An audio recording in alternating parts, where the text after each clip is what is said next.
and the United States Golf Association proudly present the third round of the 1992 United States Open Golf Championship. Pebble Beach, California, part of the exquisite beauty of the Monterey Peninsula. The calm waters of the Pacific, now at low tide here. The seals sprawling on their own rugged piece of this Northern California coastline. And that dense, lingering mist still blanketing the Carmel Valley. All part of the stunningly beautiful backdrop to this U.S. Open Championship. But like all Opens, this course demands accuracy, especially off the tee. Stray just a few club links, and the golfer will find himself buried in that snarly grass. Today's weather, much of the same. And as long as the mist hangs in, it means that the wind is down here on the Monterey Peninsula.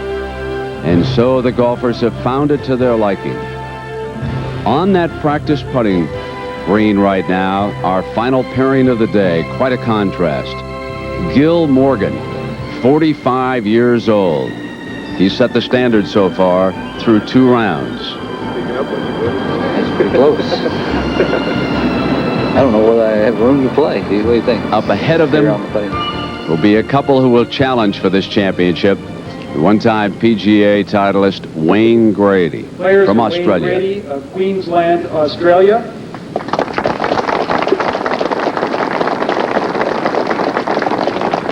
And Raymond Floyd of Miami Beach, Florida.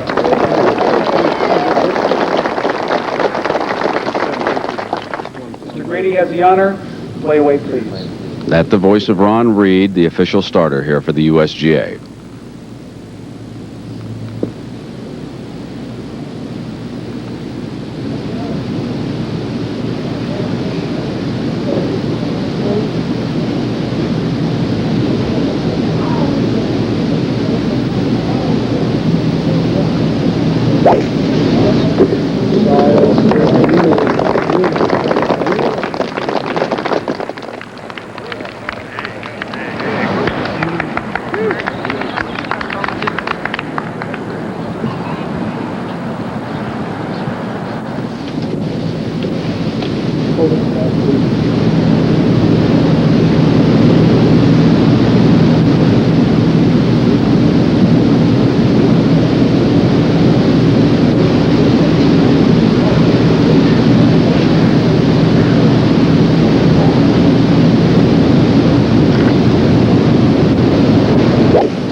Nice ball.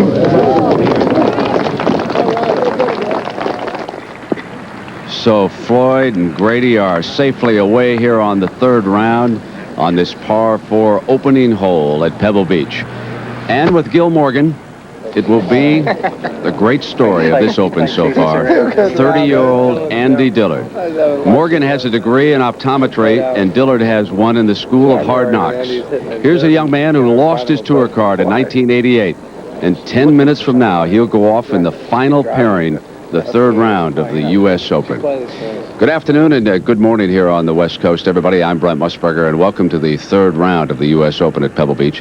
As has been the case now for the first 2 days, scores are down early on the front 9. But then when the players make the turn, and especially along about the time they hit the 13th hole here, it is a wall. All of the holes that have played the toughest are along the treacherous back 9. We have 66 players who have survived the cut, and now we can see that that comes from a total entry pool of 6,244. Qualifiers, 97. Battled their way to 2 different qualifying tournaments. There were 59 exempt players, and on Thursday in the first round, 156 golfers marched to that first tee. The cut last night came at 3 over par, and one who made it was Mark Brooks. He went out today and established quite a standard here. Steve Melnick, here he is at the par 3 5th hole, flagstick cut way back. Brooks playing some of the best golf this year on the PGA Tour. is in a wonderful position for a hole-in-one. We may see one today. They can be very aggressive at that flag spot. Now, Ian Woosnam, this is quite a story. Remember, he complained about the 7th hole? Said it wasn't much. Today he went out and rolled in a birdie. Started with an eagle on the 2nd hole. Brent got off to a quick start. And the Brooks saga not over. 5 birdies in a row for the young Texan.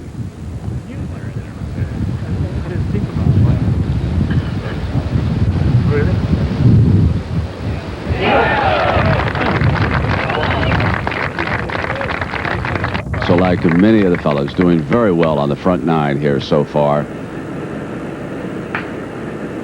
Gil Morgan will be 3 shots ahead of Dillard when they tee off, and Brooks, with that birdie run, has pulled himself to within 4 of the lead. There's Ian Woosnam at 4, Wayne Grady in the first fairway, and some of the other competitors who have a fine chance. Freddie Couples now out on the course through 2, remains at 2 under, and Davis Love goes to 2 under through 5. Now let's take a look at Raymond Floyd here, Steve, in the first fairway.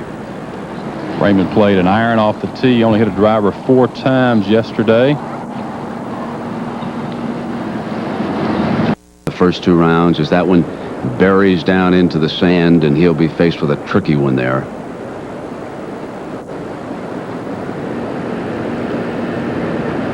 Four under par through 8 holes, though, Brent. What a great way to start the 3rd round. Now an eagle attempt for Dan Forsman here at the par 5 second. This one has played easily in the tournament. Birdied the first hole already. Nice way to start.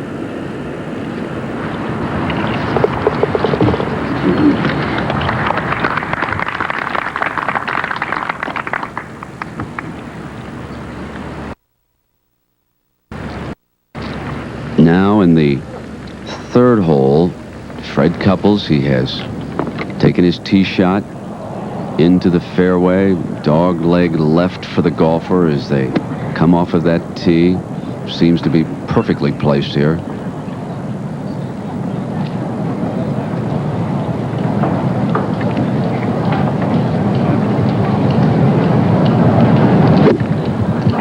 Get up.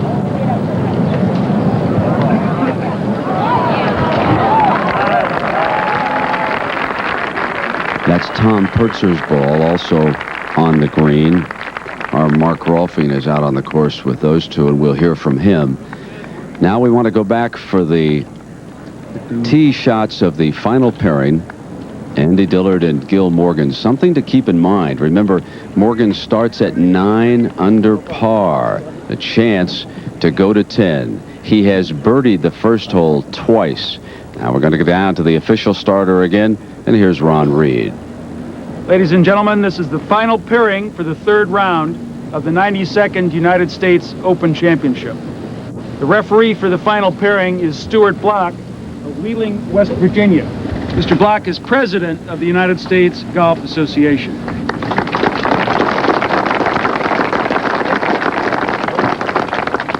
The observer is Paul Jenkins of Indian Wells, California. Mr. Jenkins is a member of the USGA Executive Committee.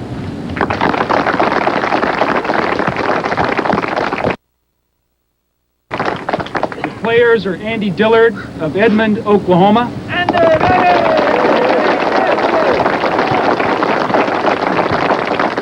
Gil Morgan of Edmond, Oklahoma.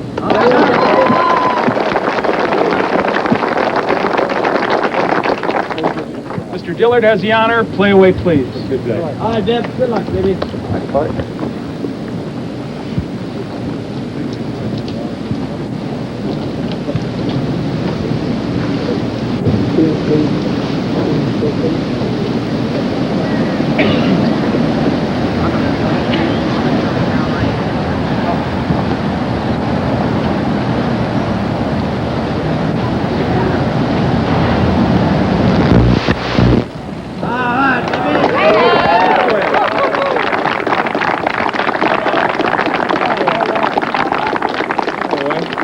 Dr. Gil Morgan.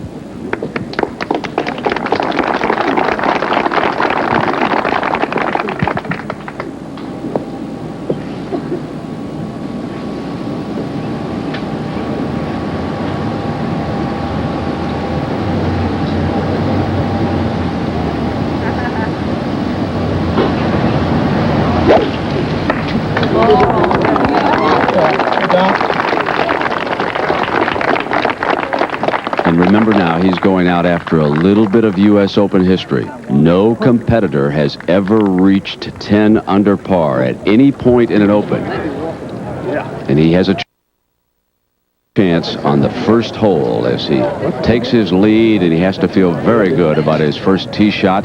Meanwhile, up ahead of him, here's Wayne Grady for birdie.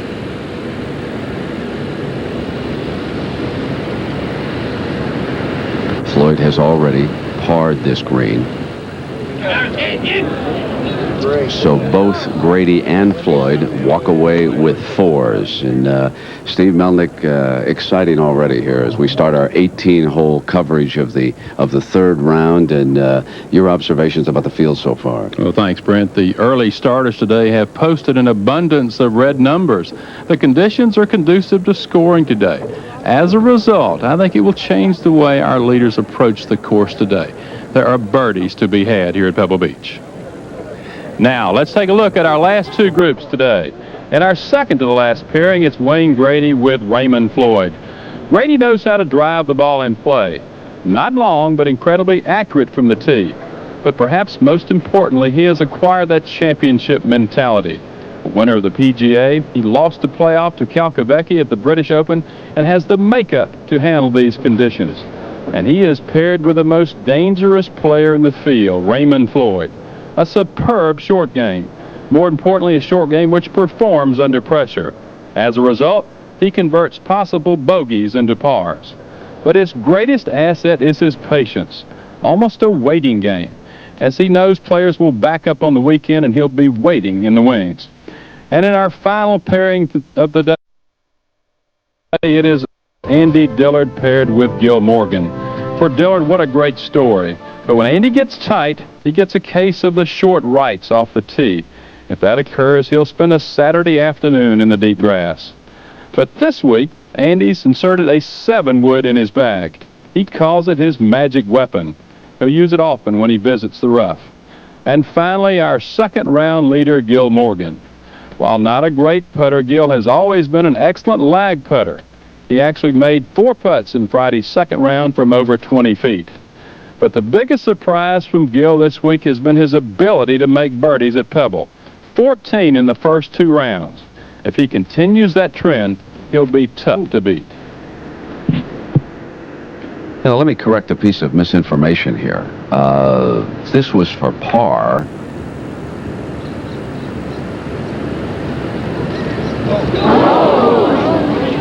And Floyd gives one back. Now we go back into the live coverage of the first fairway. And here's Dillard. That was from 154. Right a little. Okay. Good shot. Good solid opening for Andy.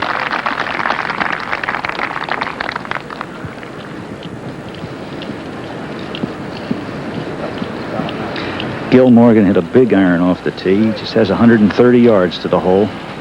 Wind just slightly out of his right, not helping or hurting. Has a 9-iron.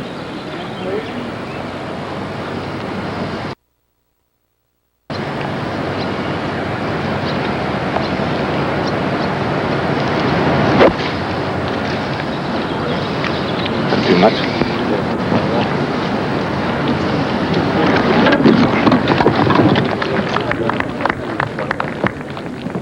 So Gil might be satisfied to safely walk away with a par and take a shot at 10 under on the second hole. Meanwhile, here's Ian Woosnam now, putting for a par. Remember, he was one of our hot starters here. He's 3 under through 9. Made a pretty good play from the bunker. He was buried.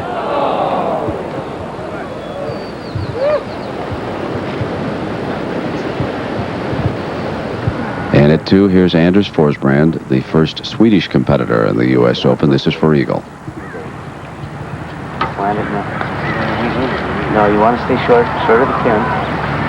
Land it about 10 yards on that. You got 45 to the hole. So it is Gil Morgan leading Andy Dillard by 3 shots, and Mark Brooks starting to move up. And it is a pleasure for me to be sitting alongside the voice of 26 past U.S. Opens, Jim McKay. And Jim, wonderful job there with your grandson. Was it on the opening tee? No. That was just a young friend that we met out here. Just a young friend that young you guy brought named to Eric. The young man named Eric had a wonderful golf swing, and he enjoyed seeing Pebble Beach. Well, he sure did. Well, you know, passage of time is always bittersweet, and 20 years ago we saw Jack Nicklaus at the peak of his powers, age 32, winning, and then Watson 10 years ago, and neither of them making the cut this time. Pebble Beach opened in 1919, just after World War I, and was designed by two men, neither of whom were golf course designers, Jack Neville and Douglas Grant, and later H. Chandler. Orlando.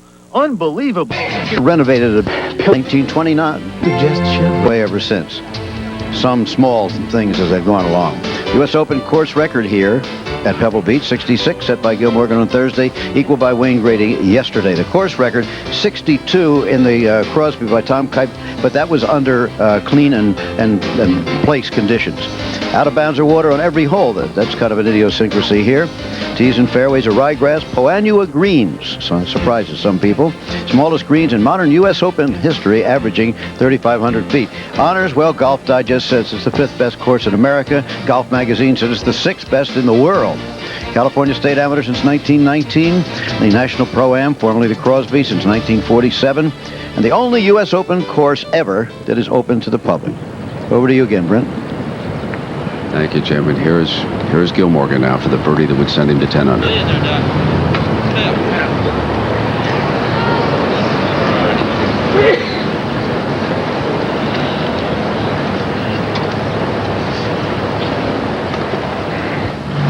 Here's Grady, his second shot at this par 5 second. He has 250 to the hole with a 3-wood. The wind is just from his right, not helping a lot, but he should be able to get the ball there if he hits it solid. There's a big pine tree on the left that forces the player to have to draw the ball into the green here.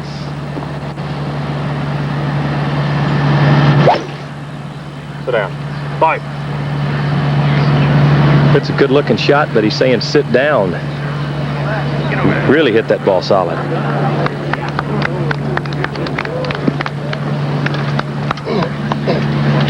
Here's Dillard for a birdie. That was from 18 feet.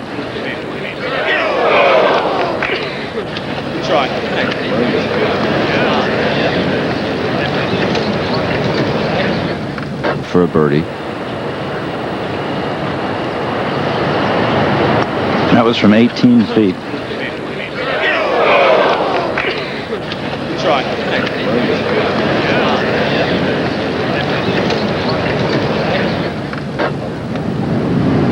At 4, second shot for Couples.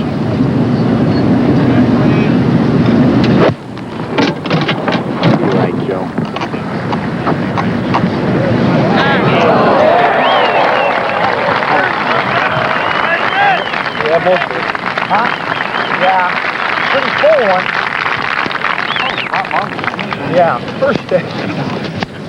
Now here's Mark Brooks at 9.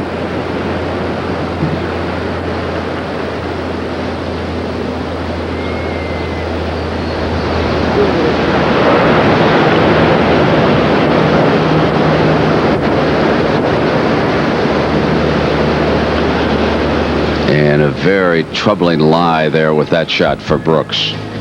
So look at our leaderboard, and we get word that both Morgan and Dillard have scored pars on the first hole. On the first hole, bogey, trying to get back here on this par 5 second hole.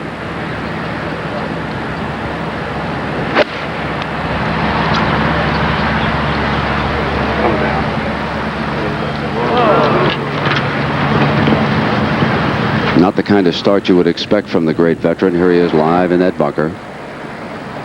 He has a very difficult shot here. Going straight downhill away from him. No way he can stop it.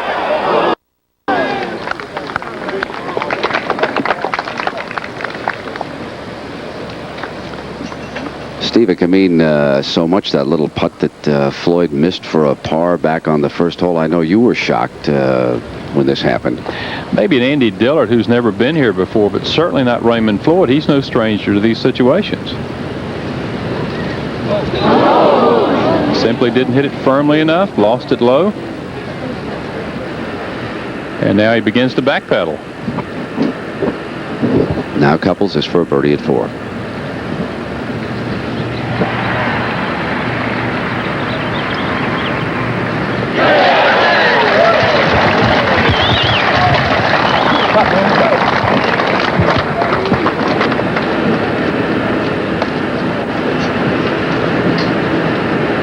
Birdie attempt at 2 for Grady.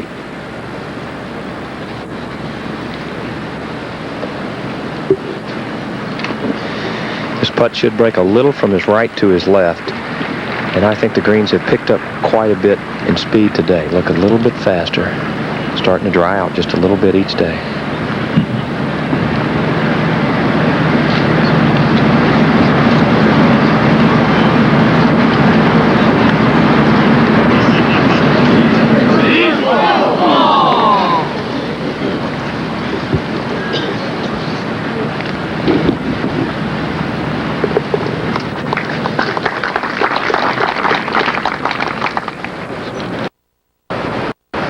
So Brooks, this for a bogey at 9, and this hole has proved treacherous this week so far.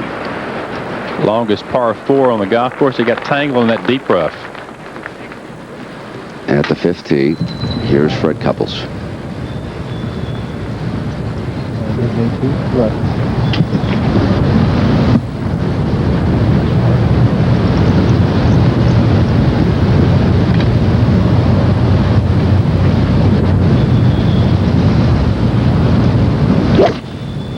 Six iron for Fred Couples.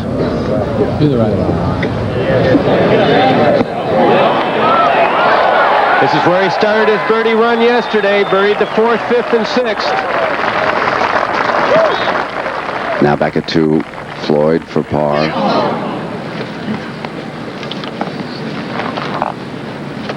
See, that's just not like Raymond starting out with bogeys on the first 2 holes.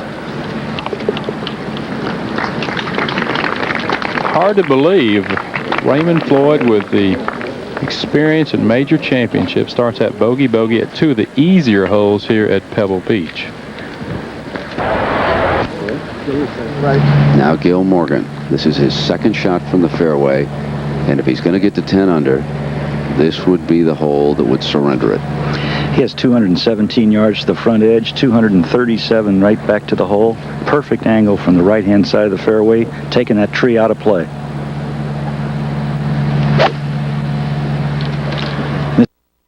This is to the right.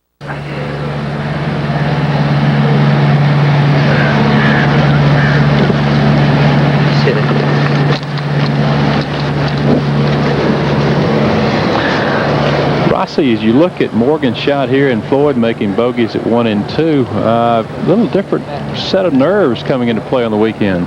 Well, it is the weekend, Steve, of the Open. You know, you've been there. It's a big deal out of paying a pitcher like 500-yard 2nd hole there. Now Grady at the 3rd tee. That's a driver down the left side, and it's actually fading back. Perfectly played. Grady reminds me a lot of Larry Nelson, kind of a self-made swing. Doesn't look good mechanically, but it works. Dillard has found the deep stuff here at the 2nd. This is his 3rd shot. He's in deep trouble, isn't he? Brandy drove in the left-hand rough and had a fairly decent lie, but he made a cardinal mistake. He missed it to the left. If you're going to hit it in the rough, you've got to hit it to the right rough so you can play into the green. He has 170 yards, has a horrible lie, and now he has to make a decision whether he's going to lay up in 3. How far the phone? Rossi, he's carrying one of those Baffler-type clubs, the 7 wood. Well, I'm not sure the lie is good enough to use that club. He may try it, though. He used it an awful lot yesterday. how it kind of looks to me. You know, Here it comes. 48 to the front there. I'm just trying This is the everyman's best friend right here. Well, there's a barranca. See the pine stuff. Actually, it's a bunker there in front. But it's very high tree to go over to, Steve.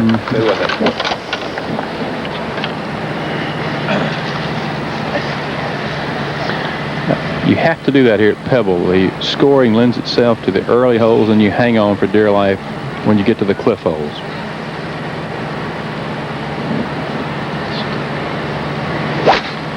Get up. He got it up in the air. It's going a little right, but that's a pretty good shot. Right there. Wonderful shot. I would suggest that maybe some of the fellas might want to trade in the 3 irons, go to their local pro shop and bring the bafflers out to the U.S. Open. It has certainly served him well here. Here's a good look at the par 5 second hole, only 502 yards. The players drive just beyond those fairway bunkers adjacent to the 2 bunkers to the right. From there, it's a long iron or fairway wood to the smallish green with bunkers right and left. You need to make birdie to get off to a quick start here. Position. When I first saw... Now, moments ago, Floyd trying to steady himself. Starts out bogey.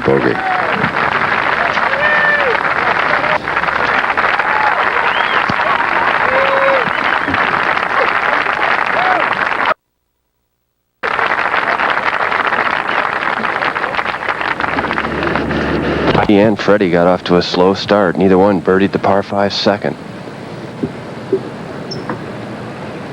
This is the length putt Tom's had trouble with throughout his career.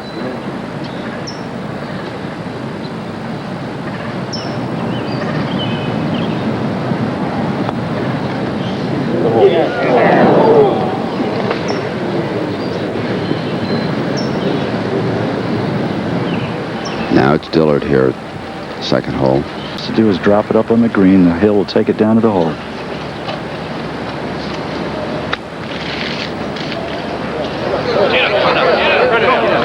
Only hit 8 greens in his round of 70 yesterday. Now here's Floyd. Raymond has 140 into the wind with an 8 iron. And you do not want to be long or right here. Get a big hop.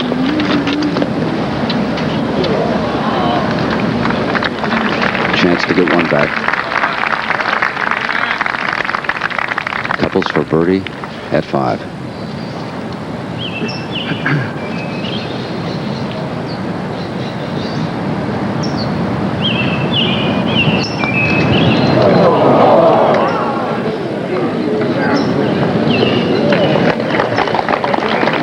Those short putts continue to haunt him. He lost Shoal Creek several years ago, missing putts of that length.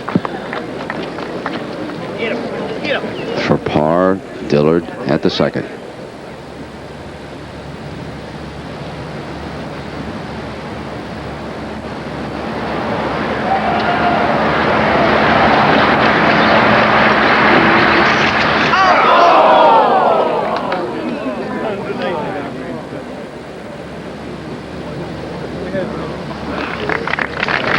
Slips to 5 under.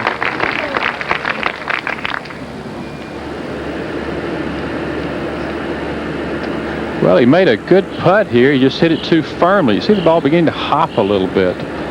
Greens are getting dried out, and they're tough to read. But for a little less speed, he saves par. Now, Gil Morgan. And a chance again to become the first competitor ever in the U.S. Open at any time to reach 10 under par. One of those magical statistical stories.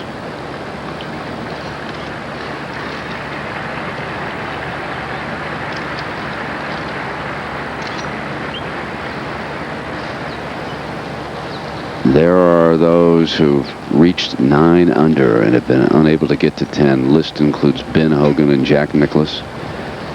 Gil Morgan had a chance yesterday and again here today.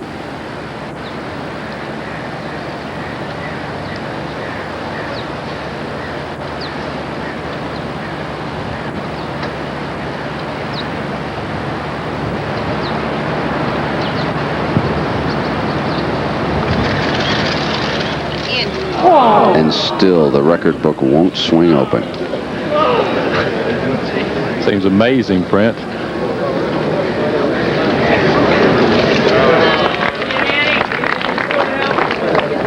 And while that was going on, Grady at the third hole, his second shot.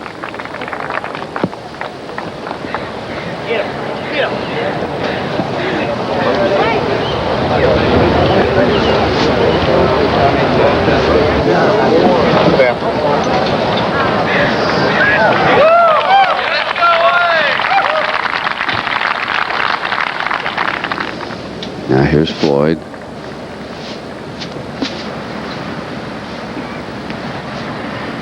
Brent, this putt from about 25 feet. Pretty much flat, but could possibly break a little bit to Raymond's left. Greens are very difficult to putt here at Pebble Beach.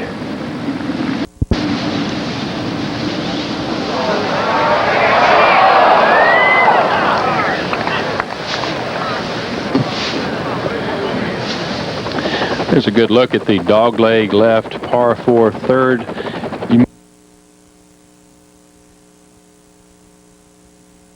Thick grass with the green sloping away from you. If you drive the ball in play, it's not a particularly difficult hole. Like the early holes here at Pebble, a real birdie opportunity. Morgan's at the tee.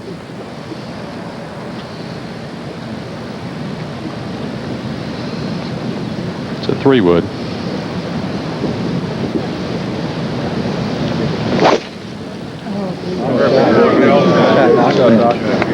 It's going to be perfect.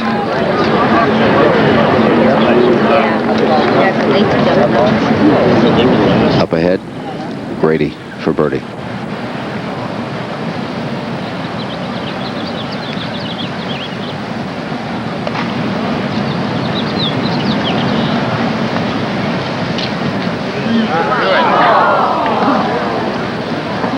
Now it's Dillard at the tee.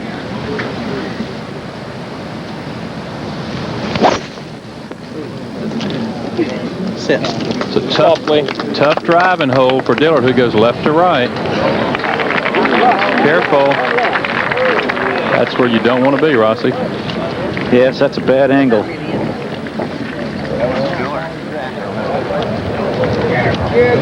Says he's not comfortable when he has to work the ball from right to left. Now here's Couples. He's reached the 6th tee. This is a par 5. If he gets off the tee well, he could probably go after it here.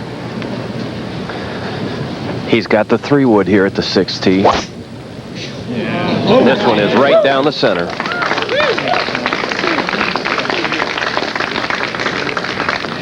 He has reached a safe spot. Let's show you why the U.S. Open is really so demanding. The single most demanding test of golf in this country, if you will.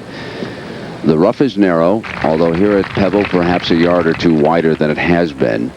But then the first intermediate cut, and that's 2 yards wide, about 1 3/4 inches, and you can see that a good player, and really even a high handicap player, can get a club face on a ball there. But stray off of that into the primary cut, 4 to 5 inches deep, and look. That's what faced Andy Dillard moments ago, and he waded in with that baffler club. This could be an idea. This was Gil Morgan yesterday at 15. Just moving it down the fairway a few yards. Then up on the greens, as measured by a stimp meter, which is really nothing more than dropping a ball down and seeing how far it rolls. And this is about 10.5 is what they like to keep the greens here, and that is very slick.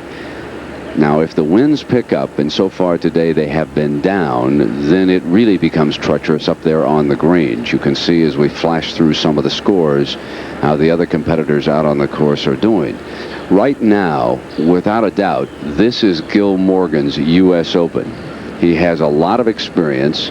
He's out there right now at 9 under par. He has played splendidly for 2 rounds. If you look back in the record book, you don't find many competitors who can go wire to wire at a U.S. Open. Now, one whom the golf observers like today is this young man, Steve, from Australia, Wayne Grady. I think that statistic bears out why they like him. He hits a lot of fairways, 12 the first day, 13 the second day. You can play an Open Championship from the fairway. You can't play it from the rough. A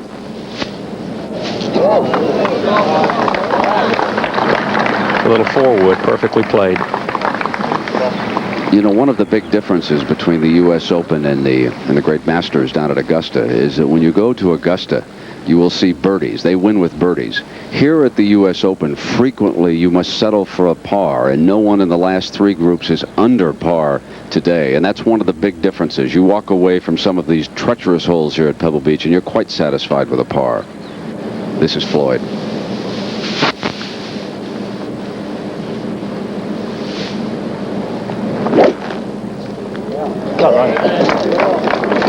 Two iron going down the left side. Should be in good shape.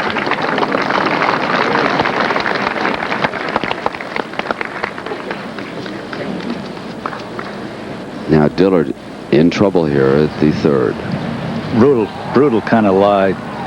Brent has a tough shot. He has to come over the bunker. If he tries to bounce it in, the ball's going to bounce straight left. He has 135 yards, slightly into the breeze.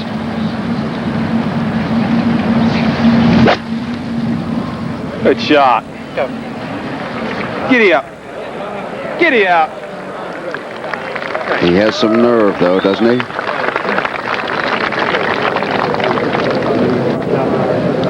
Gary Hallberg at the 5th hole. This is for birdie.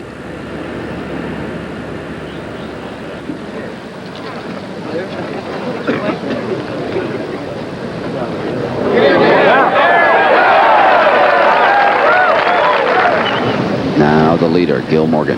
That was from 123 into the breeze. Good-looking shot.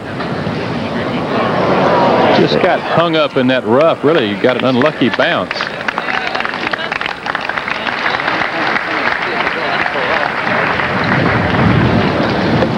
Couples, second shot here at 6. 233 yards for Freddie up the hill with a 1 iron. This one's headed left of the green. And into the rough, Mark. Not a good lie on up ahead for Fred Couples there. Gil Morgan's the leader at 9 under par. We'll return with more for the 1992 U.S. Open Championship after this message and a word from our ABC stations.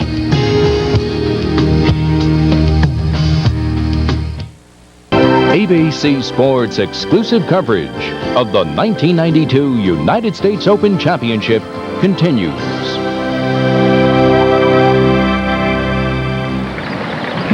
Can he reach 10 under this time? Here he is, Gil Morgan again. Up the hill.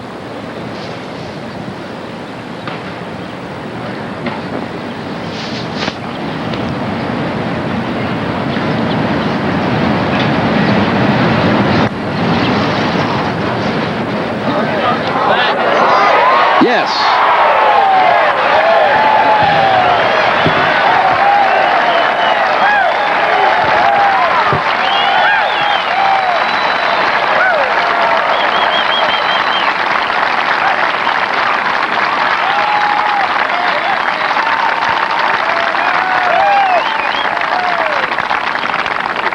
And finally, it survived Ben Hogan, survived Jack Nicklaus, held off the Simpsons, but not Gil Morgan. Now, moments before that, Dillard chipped to there, and this is for par, Steve.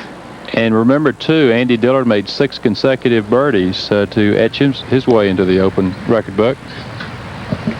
This was his 3rd shot moments ago. Those 6 birdies came in the opening round when this relatively unknown pro who lost his tour card back in 1988 failed to qualify, just missed it. He's been struggling ever since. Wants the money as much as the trophy here. He's a gutsy player, Brent. You don't like Dillard Pruitt, you don't like the common golfer, if you will.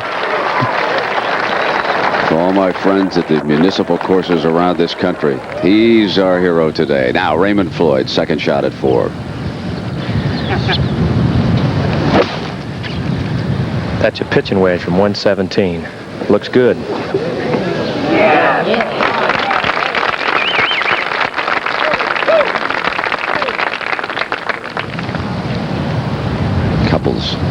third at 6. Remember, he rolled off into the rough there with his second shot at this par 5.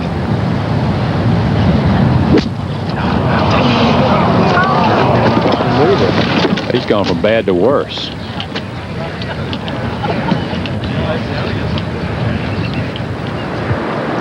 Grady at the 4th for a birdie. Putt from about 10 feet downhill, breaking slightly from his right to his left.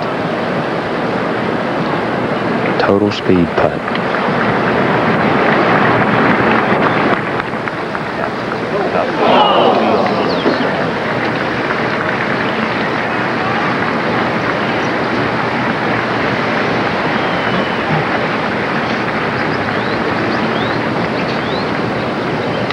Look back to the 4th tee, and Morgan and Dillard waiting to play on this shortish par 4 of 327 yards.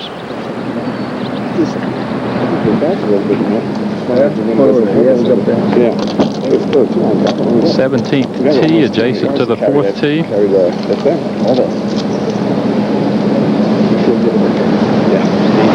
Mike Boyce, who is Gil's long-time caddy. There's a cross bunker there, which you see.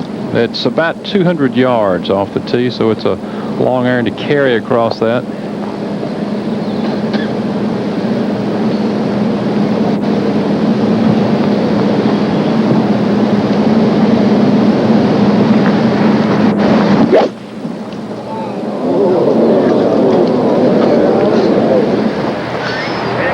And that is way left. So finally, Gil Morgan reaches some real trouble here at the U.S. Open, but remember, he started the day with a 3-stroke advantage. It has grown to 5, and he faces trouble as now we check back in on Couples. He's got a sand wedge at number 7. This hole playing 102 yards today, very short.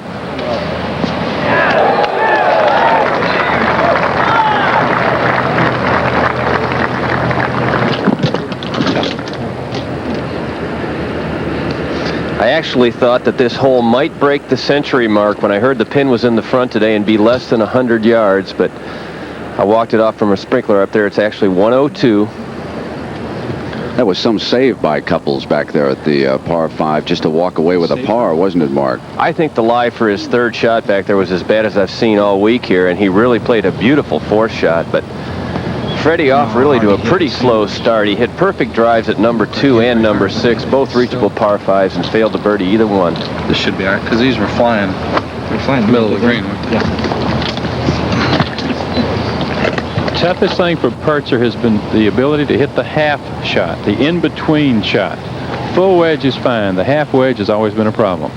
There isn't much wind, but what there is in a different direction today. It's actually coming into him at number 7.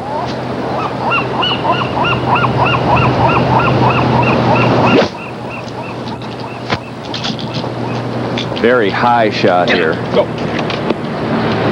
And a rather poor one.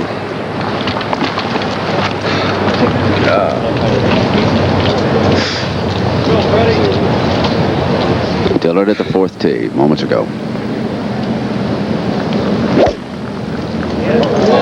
Good swing.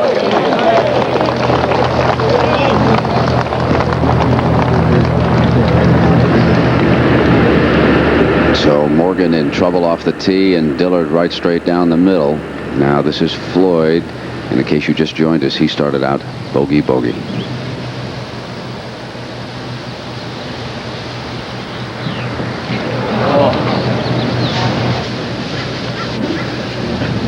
Grady at the 5th tee.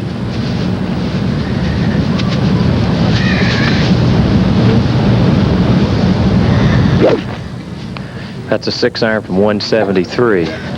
Hole playing slightly uphill. That one's out to the right and just carried the bunker. And it did at the end there, Jerry. You probably couldn't see it from your vantage point. It just went into the bunker. Hallberg's 3rd shot here at the 6th hole.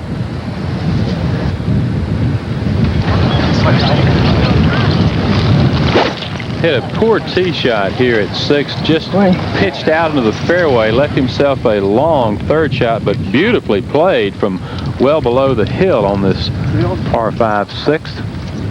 Right on. Now Floyd reached the tee here at par 3 5th. Raymond with also a 6-iron. You just want to carry that big bunker short of the green. Green is extremely firm. Hole playing slightly downwind, but uphill.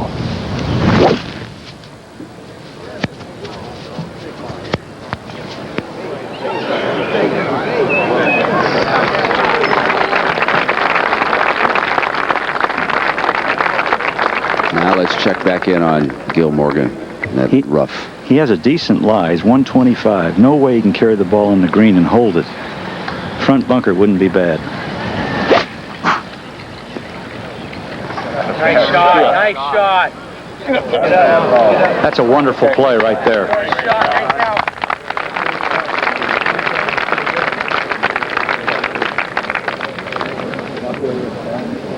More importantly, he's under the hole, can pitch up the hill. Dillard standing back there in the fairway, you can see. He has 110.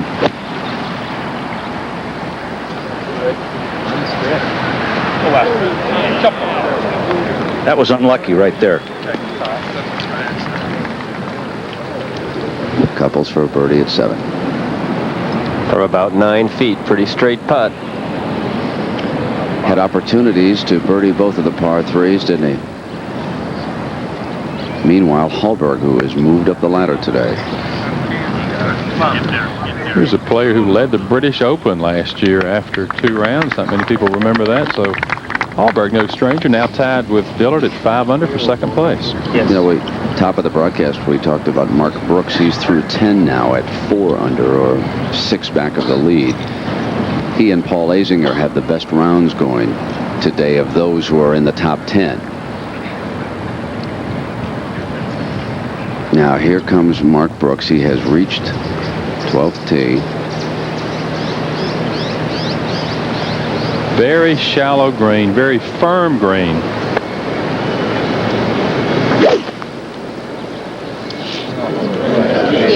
Don't go long. It depends what time of the day. Well, that's an excellent shot.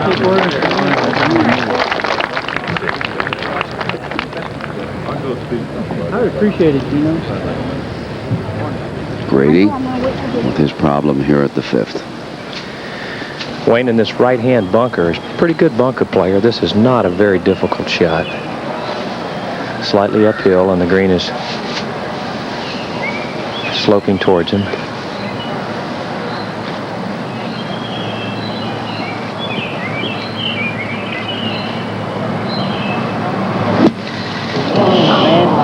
Boy, he hit an awful shot. Awful shot. Jerry, you got the sense that there was a lot of sand where he was, and his club just went right under the ball because of so much sand. There was no bounce to it. I think, too, Steve, he moved all over it, and you got to stay still on a bunker shot.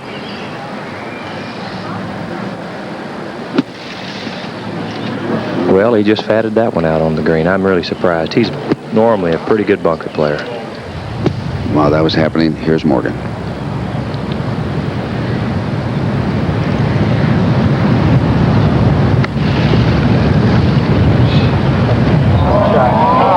That's the kind of golf he's played here ever since he teed off on Thursday.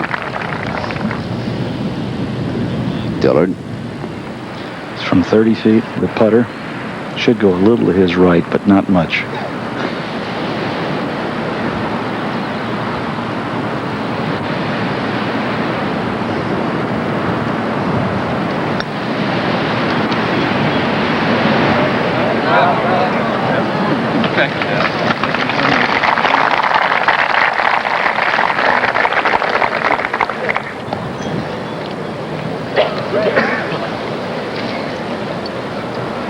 Describes himself as a golf rat. He says there are gym rats. I'm a golf rat. I'll play any day. He has an unusual bag makeup this week. You know, he put this 7-wood in the bag. To do so, he took out his 3-iron. So he has a driver 3-wood, 7-wood, a 2-iron, no 3-iron, a 4 through 9 iron, and 3 wedges and a putter. Figure that one out. So as he gets ready there, this was moments ago for par. And he bogeys the hole. And now Hallberg goes to 4 under par. Dillard. So they're starting to even drop away from Gil Morgan here in the early going of the third round. This is Grady for a bogey at 5. Conventional wisdom was that Gil Morgan would come back to the rest of the pack, but instead it's his closest pursuers coming back to the rest of the field, and here is our leader. 15 birdies and only 5 bogeys through his 3 rounds so far. The first competitor in U.S. Open history to reach 10 under par. Now Tom Lehman, second shot here at 10, another of the treacherous par 4 holes.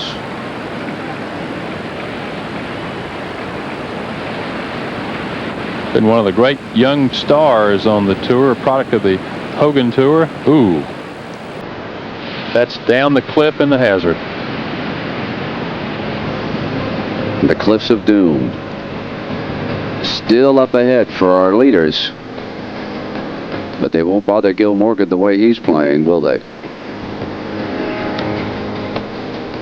Watching the world's greatest players in the United States Open certainly is a treat. Most of these competitors are professionals. However, the United States Golf Association also strongly supports amateur competition. In fact, 10 of our 13 national championships are solely for amateurs. We provide the opportunity to win national championships to men and women, club and public players, juniors and seniors. A number of participants in our senior championships were well into their 70s, and last year, an 11-year-old girl became the youngest competitor ever in the 96-year history of the USGA. Now, we'd like you to meet our national champions. Meet golf's national champions.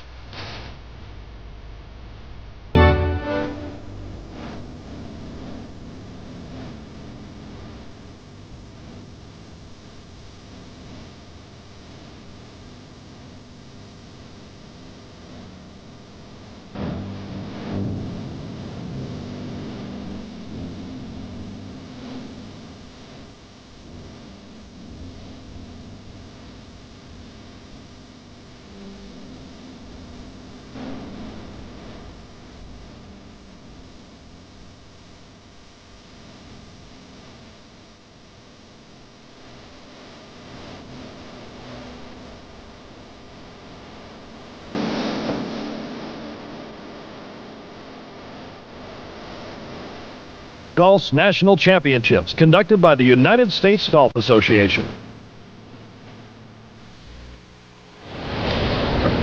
Tomorrow on ABC Sports, the greatest golfers in the world continue their quest to be crowned national champion from this legendary seaside course.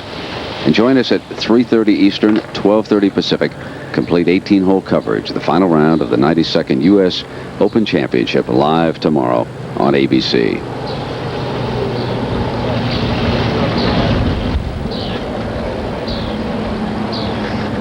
At the 5th tee, our leader, Gil Morgan.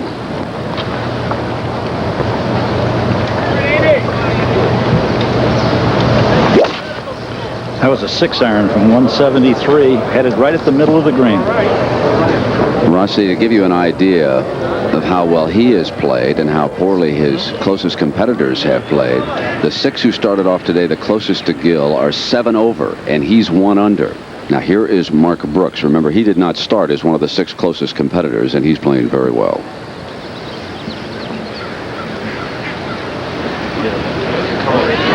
Come on, go in. Suddenly, Brooksy finds himself in 3rd place. He actually has more top 10 finishes than any player on tour this year, so his standing is no surprise. Dillard started the day 3 back. Now he's 5 back.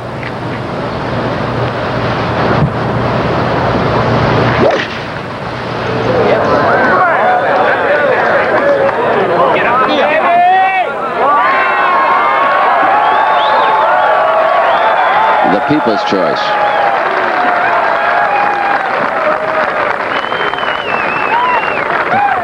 Oh, these cliffs would echo if he could make a run, wouldn't they? Now here's Raymond Floyd.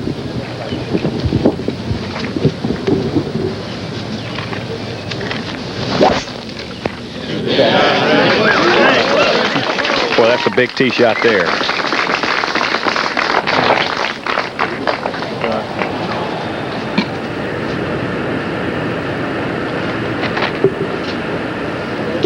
Couples in the 8th, and he went into the Branca. This is his 3rd shot on this 8th hole.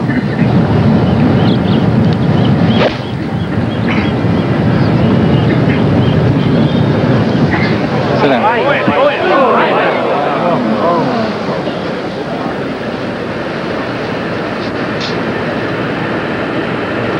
There's a graphic view of the first of the really big cliff holes, the 8th hole. You really need to carry it about 240 yards to the end of the fairway. Obviously, Freddie Couples hit it through the fairway. And it's something of an optical illusion because where you play your second shot from to the surface of the green, there's only a 12-foot drop. But from the player's perspective, it looks great, a lot greater than that. Major mistake for Couples here at 8. Gil Morgan at 10 under par. What a wonderful start to this 3rd round for him. Been steady here all weekend.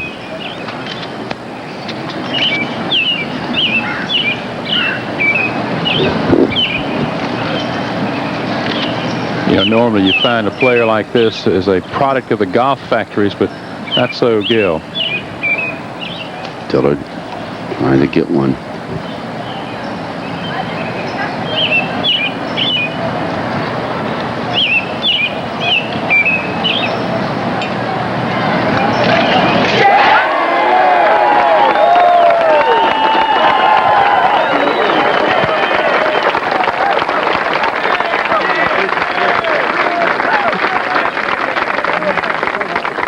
And just before that, it was Morgan.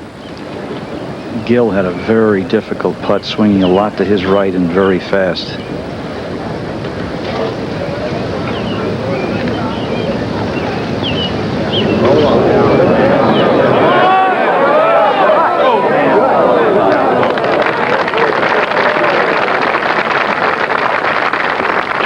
Well, we mentioned it earlier. It's a great lag putter. Got great feel, great touch from long distances.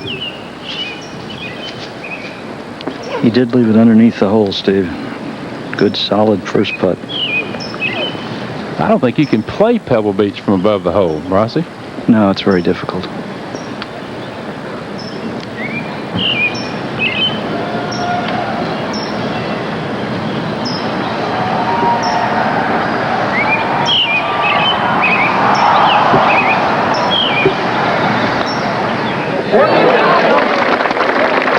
Aren't the sounds of a golf course fascinating? You could hear the birds chirping in the background, and somewhere on this great course, someone had knocked in a birdie in the roar. Think of the concentration level, really, that a professional golfer has to maintain. He's got to shake out all of that noise and just focus on what's at hand. Now, Couples, 8th hole. This is a delicate shot. This will be Freddie's 4th shot on the par 4. This 8th green very fast going away from him.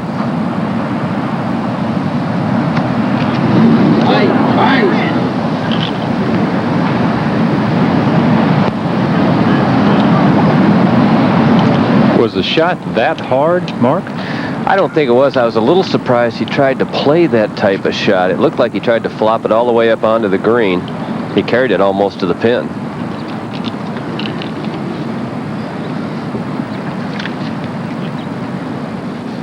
Now we see Gary Hallberg. This is for par at 7.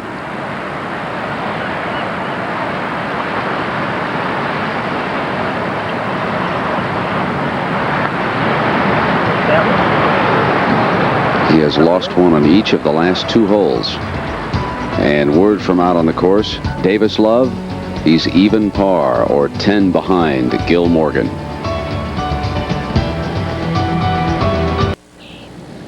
So while you're away, Andy Dillard moving to the 6th tee.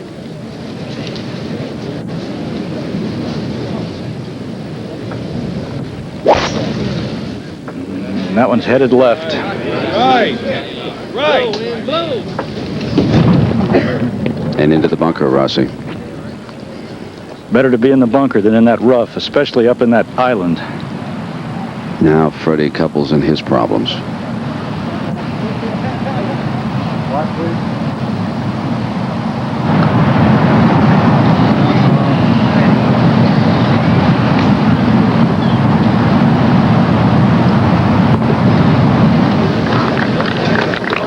That's a triple, Brent. Began with his mistake off the tee and never stopped. Here's Gil Morgan, played in 14 previous U.S. Opens, missed the cut 5 times.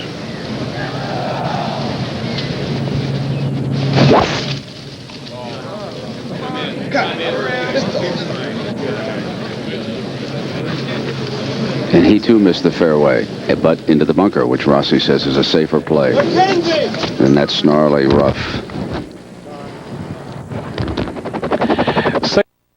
So is a deceptive par 5 of 516 yards. You drive your tee shot adjacent to that large bunker to the left.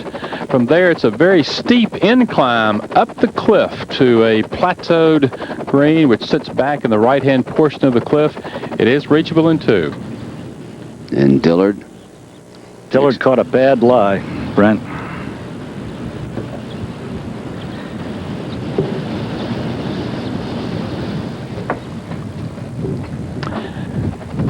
And as the view moves up the cliff, you see the green nestled back in the right-hand portion there. As we said, it is reachable in 2 by some of the longer hitters, but it's a very steep second shot up the hill. And Dillard still has to negotiate the hill with his 3rd shot, doesn't he? Now let's watch and see what happens here to Morgan in the bunker. Gil drew a perfect lie. I think Gil will be able to get it up on top.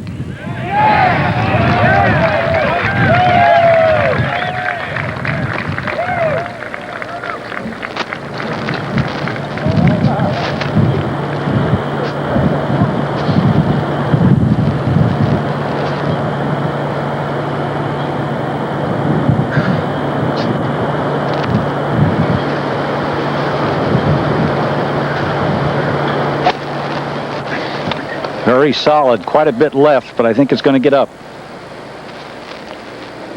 And up into the bunker up ahead, seemed to be fighting his stance a bit, didn't he, Rossi? Well, that bunker's on top of the hill where you can see the green.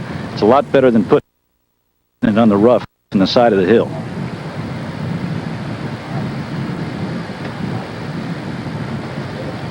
Well, there's a wonderful rhythm and balance to Pebble Beach. What looks to be an easy hole is often not. Now here is Raymond Floyd for birdie at 6.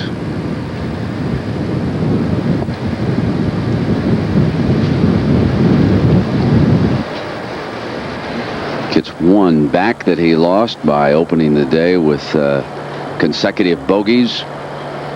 Not what everyone expected from the great veteran here today as he started the 3rd round.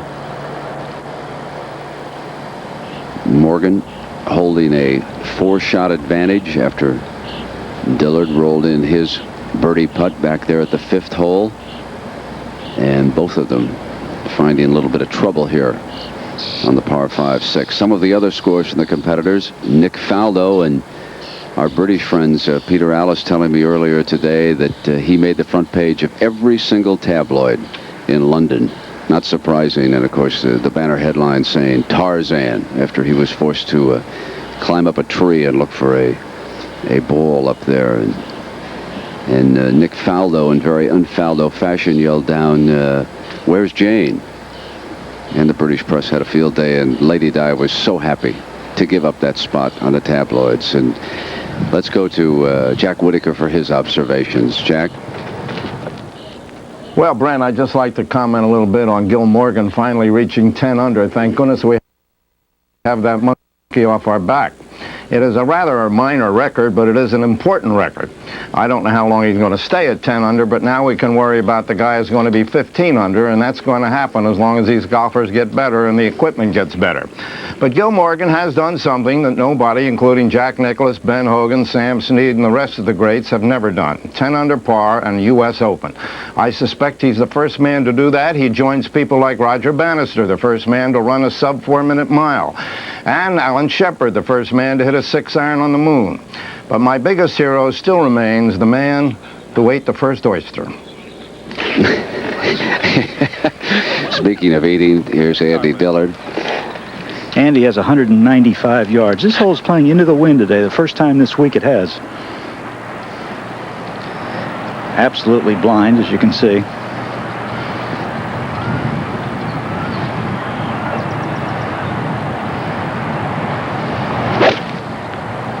It's too far right. Hits the track. And into the rough up on top, Rossi. He was asking for it to get in the bunker. He knew it was to the right. He just missed the bunker, very close to it. Hallberg for birdie at 8.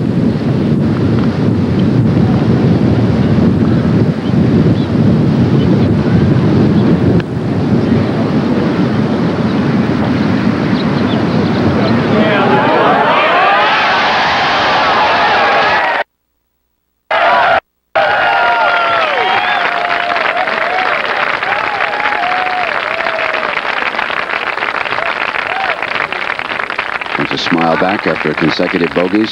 Now Floyd has reached the 7th tee. Hole playing 102. Raymond with a sand wedge.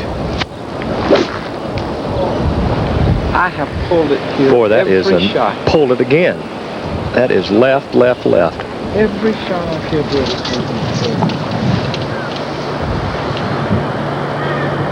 taken. Morgan. He is back at the 6th hole. He moved from bunker to bunker, remember? He's 120 yards, all sitting down in the sand a little. Got to be sure that he doesn't catch it fat.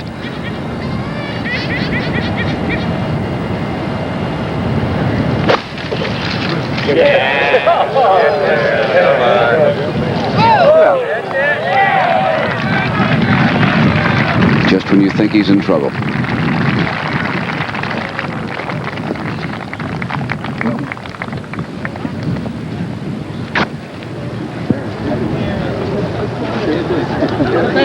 Stuart Block marching along with him, the president of the USGA, Gary Hallberg, here at the 9th tee.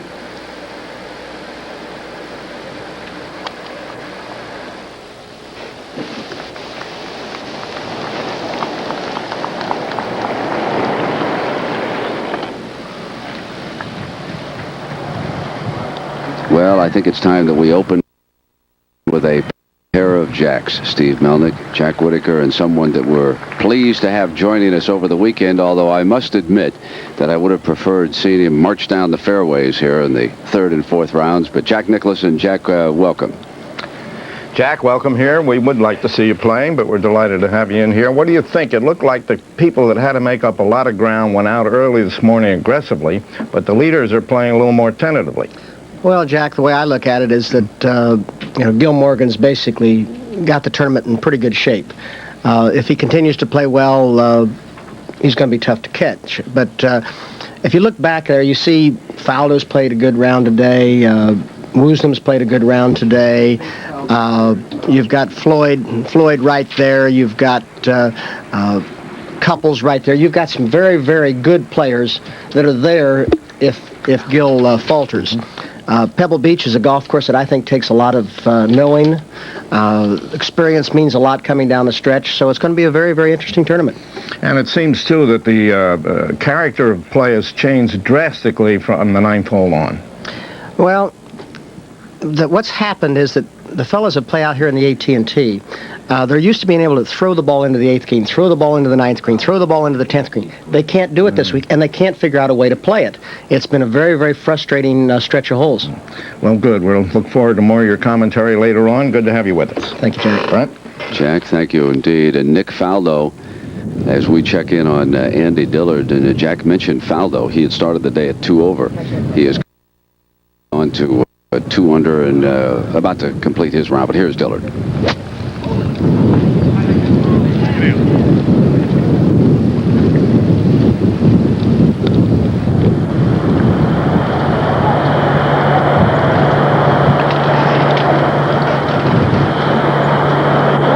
So let's check in on the Faldo story here at 18.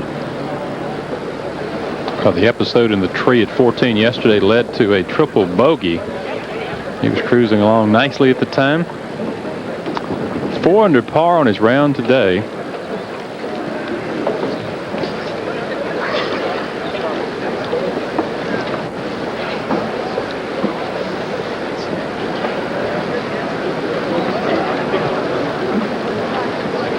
Has this putt for birdie in a round of 67.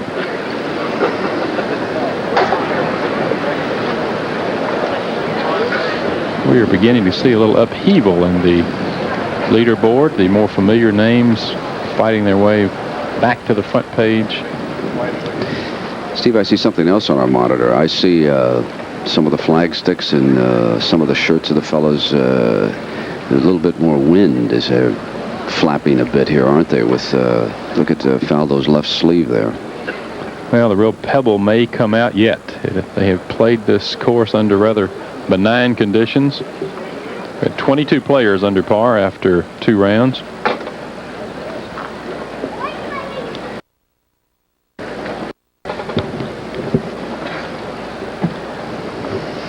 Well, he put to rest all of those stories that golfers aren't athletes yesterday.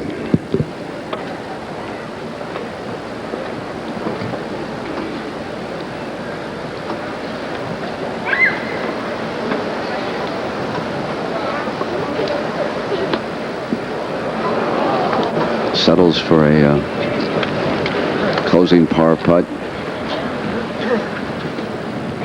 Back at 6 now. While that was going on, here's Dillard.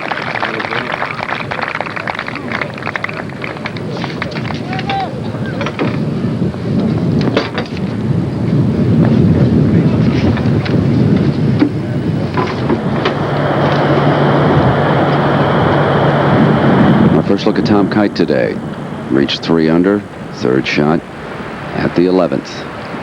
He's one of the best from here. 2 under par in his round today.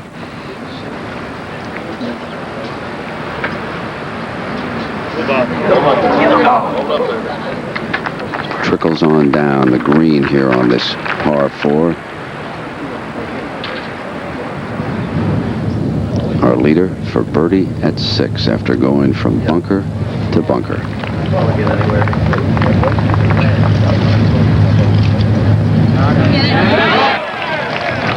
Oh, yes.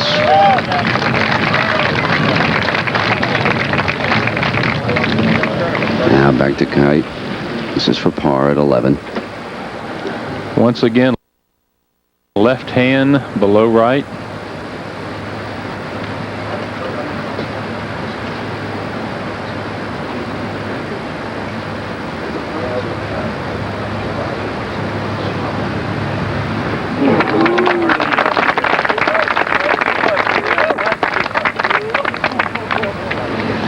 Very efficient golfer. First to use 3 wedges on tour. 79 is good. Here's a tough shot. The second at 9, and it's Dan Forsman.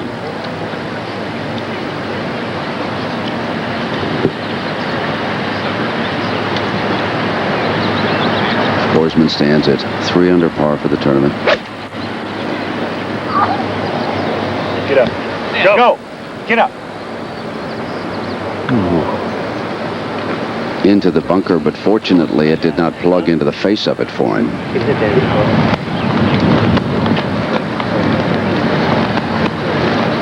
And Hallberg there with him.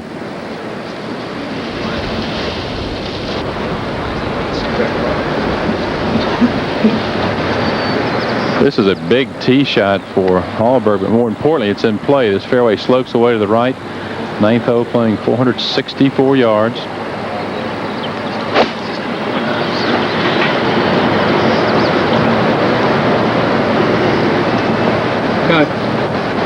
Good one. Anything on this green in 2 are 2 well-played shots. Our leader at the 7th tee.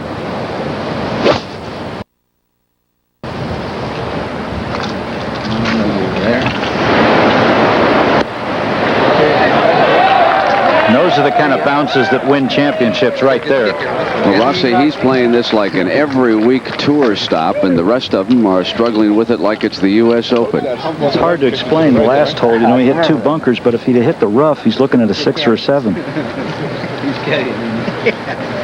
Luck is the residue of skill. Wasn't that to paraphrase the late Branch Rickey, baseball fame? Dillard made a nice little putt for a 6 at the last hole. Avert real disaster. 102 yards, wind blowing a lot more on the tee than it is down on the green.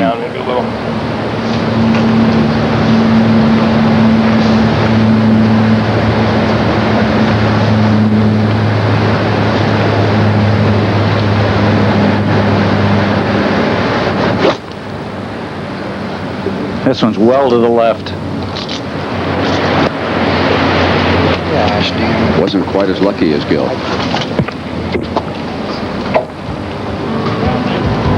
Well, the best round of the day so far has been a 68. Joey Sindelar, Scott Simpson, and now Nick Faldo, all in at 68 today. Pebble Beach is but one of the 7 courses in the Del Monte Forest. Its most illustrious neighbor is the exquisite Cypress Point Club. The Monterey Peninsula Country Club boasts 2 courses. Spyglass Hill was designed in the 1960s by Robert Trent Jones. Poppy Hills is the only course in the United States owned and operated by a regional amateur association, that being the Northern California Golf Association. The newest addition is Spanish Bay, which has the look and feel of a British links course.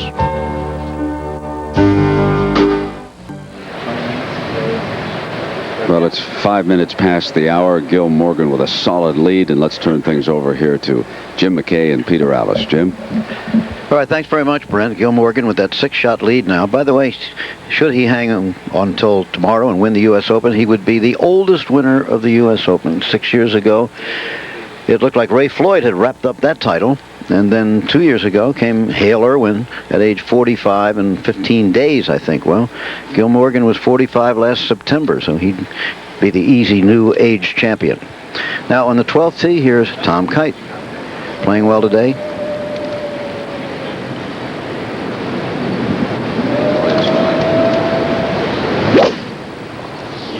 Oh, nice shot. Get over it, get over it, get over it.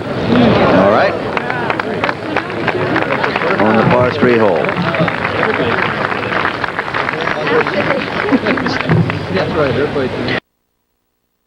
Now back to 7. Yet another birdie attempt for Gil Morgan. Trying to go to 12 under.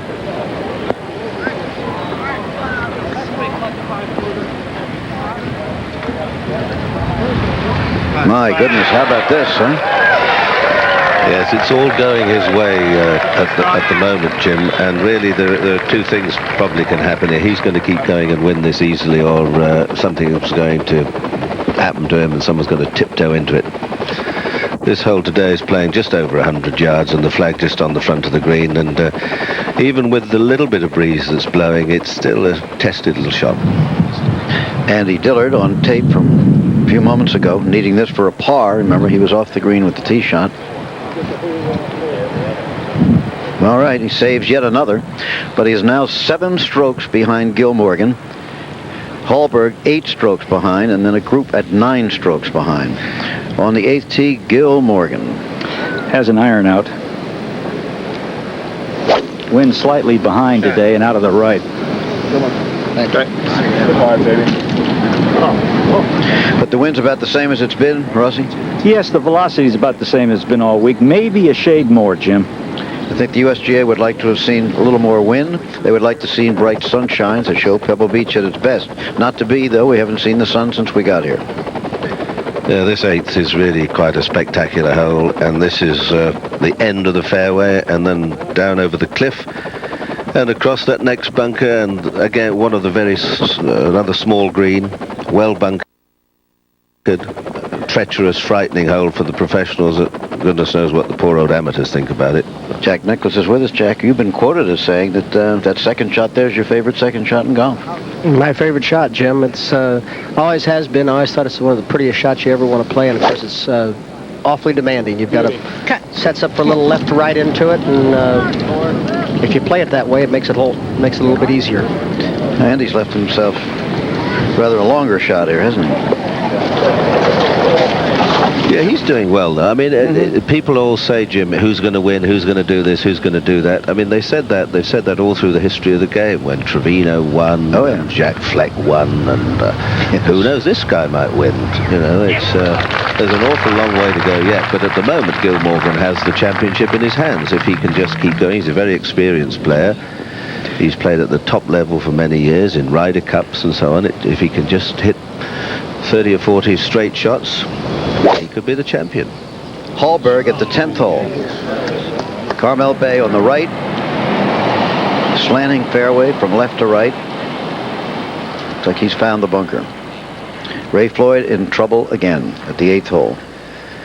Almost an impossible shot he's playing here to get it close, and about the best you could expect from there on that downhill, very fast green. But he'll have another testing putt for a par.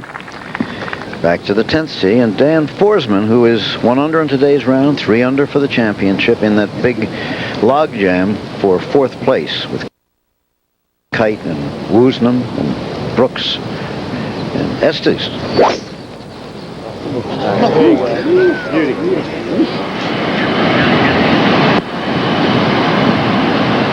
Yeah, you can see the way that kicks left to right there, Peter. Yes, and we've had, 30 players have completed the round, and we've had 7 scores under 70, 68 being the best score. Here's the 10th hole. 14 degree and 14 degree slant, 14-foot drop from the left bunker to the right rough. This, however, is 8. This is Wayne Grady, and well, he's just 1 under now. He has the sort of game I thought that would keep him going, but just that first short hole when he dropped a couple of shots, that was very cruel for him. Nope. Yes, not high enough.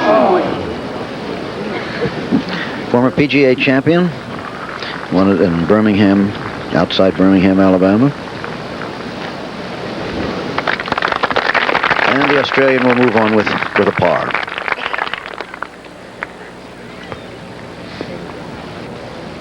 Yes, and Gil Morgan really is in the ideal position now. He's playing Andy Dillard, who really wouldn't be a frightening competitor for him to be with. So really, it's very much in his hands. Tom Kite's been creeping up the leaderboard. I think that's what will happen. I mean, you've got some of the best players in the world at 3 under, 2 under, and it all depends whether Morgan stumbles or not. Some of these great fellas have made a very shaky start today. I thought Ray Floyd and Grady would have been nearer to the top of the leaderboard, and Fred Couples, of course, but it hasn't turned out that way, and he's very much in the driving seat. But the other players here still have a chance. I think they'd have to do a 66, 67, 65, or else Gil Morgan would have to do a 78 or something in that order to give them a chance. Ray Floyd, remember, needs this for a par at the 8th hole. Nope. It'll drop him down to 1 under for the championship. He's 3 over on today's round. Would not have expected that. Nope. Jack, as these players look up at the leaderboards around the golf course and they see this 7-stroke lead, is that going to affect the way a guy attacks this golf course? I think so, Jim.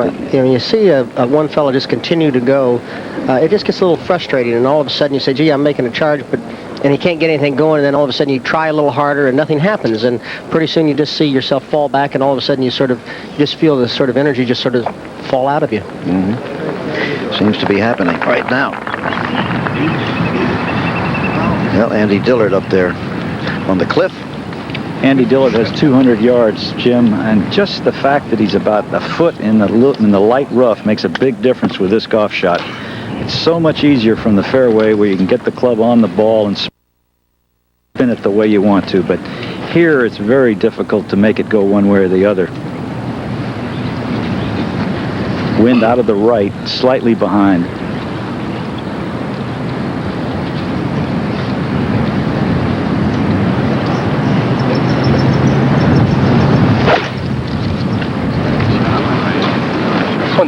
One time. Get up. Yeah, short again. Yeah, unlucky there. He might just as easily have taken a bounce forward and finished up 8 or 10 feet from the hole, but it wasn't to be. So he's not having, what you might say, the breaks today. Gil Morgan certainly had a couple of good breaks, and he's held some very good putts. He has 188 yards, has a 5-iron. That's about where a guy would want to be, isn't it?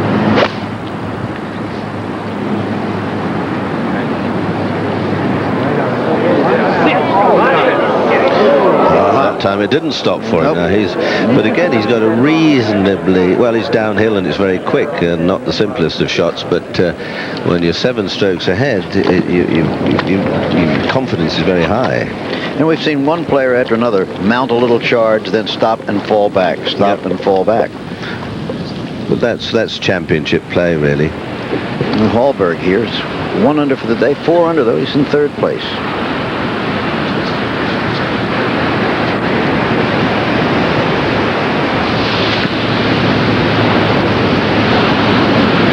Boy, down onto the beach. And that could be, and will be, major trouble for Gary Hallberg. So there it is, the 7-stroke lead for Morgan. We'll return with more golf action from the 1992 U.S. Open after this message. In addition, we'll have a word from our ABC stations.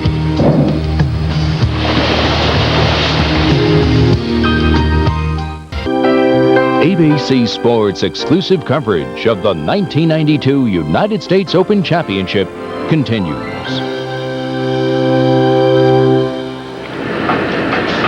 We return to Pebble Beach, and not far away, as you can see from the Goodyear blimp, the sun is shining down on the ground, but not here. This is the way it's been all week long, and looks like it's going to sit in here again, at least for today. Now Gil Morgan. By the way, the 6 players who started within 6 shots of him today, they are combined 12 over today, and that's what's happened along with his excellent play. Well. Yeah, tried. Well, it was very fast down there. It was a very delicate shot, but trying to play it too perfectly. Now Gary Hallberg. Judy, he's going to take a drop from the hazard, is that right? That's correct, Jim. He's taken his ball out of the hazard. What he's trying to determine now is just how far back he wants to go, keeping that point between himself and the hole. To give himself a full shot, I think a sand wedge is in his hand. It was really a very poor second shot because he had as good a lie as you could have in the bunker. He's elected to go way back, probably 100 yards, close to 100 yards from the hole. Keeping the point where it entered the hazard between him and the flagstick, right?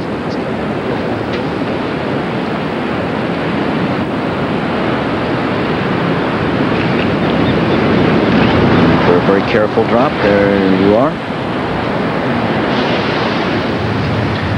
Back on 8, Andy Dillard with this long one for a birdie. This could make a difference, Jim, here, if he can get down in 2. And how about 1? No, it was a bit too speedy. A little hot. So he'll need that for the par 4. Now, Gil Morgan, this is live. His 4th shot on the par 4. See how close he can get. That's pretty close. Oh, no. Wow. However, look what did happen. Game of inches and fractions of inches, Peter. Yes, it is. Could have gone in, and he's got a tough one coming back. Jack, while we were away, Jack Nicklaus made an interesting observation about the number of good players at 2, 3, and 4 under par that are ready to pounce if Morgan should stumble. And here's one of them, Mark Brooks. You got quite a few, Peter. They're all sitting right there, and this is the first time Gil's been tested in the whole tournament as far as having to really lose something. He's going to lose 1 stroke, and will he lose 2? And how will he hold on through the toughest stretch in the golf course? Yeah, well, that's the fascination of observing golf at this high level.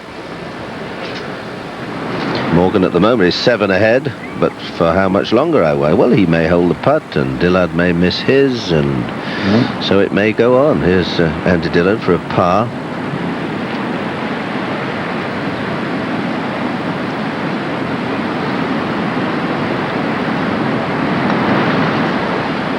Oh, just finally misses one of those tough par putts. He's made a lot of those the last 2 days. Now back to Gary Hallberg. This is his 4th shot. Remember, took the penalty stroke, dropping out of the hazard. Gary took an interesting drop here. He could have dropped the ball much closer to the hole, but he went back and elected to play out of the fairway to have a full shot. That green's fairly firm, and he can spin the ball. Well, he didn't play a very good shot in there, but he could hit the shot and put some spin on it, but he couldn't from where he would have dropped it next to the hazard. One of the great drops I remember was you at Firestone in the PGA on the 16th hole when you took the unplayable way back. Hit it across the fairway into the rough on the other side, up over the tree onto the green, and made it easy 5. Yeah. Well, now this is for bogey. He could lose 2 shots right here. Yeah, this is a very, very big putt for him mentally. If he makes this putt, he's just going to have big relief. If it misses the putt, he's going to be thinking walking into those next couple of holes.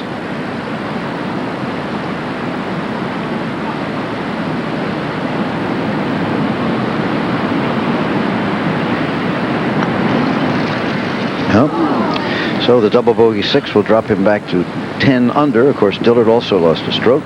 The lead now then is 6 strokes over Andy Dillard and Gary Hallberg, but Hallberg is having his own problems on the 10th hole. So it hasn't cost him a lot, but mentally perhaps. We shall see how strong he is finishing. He's had a lot of experience, Joe. Long bogey attempt for Hallberg now in the 10th hole, so he's going to drop back also. Very fast putt. He'd probably be happy to 2-putt. You wouldn't say this flag was in the easiest position on this hole either. Tucked away in the bottom corner. That for the double bogey. Oh, wait. Tom Kite now. Up ahead on 13. Tom 2 under for the day, 3 under for the championship. He's another who has thirsted for this championship for a long time. Man who's won more money on fairways than anybody else, but he's going to wait for a minute. Let's go to Andy Dillard.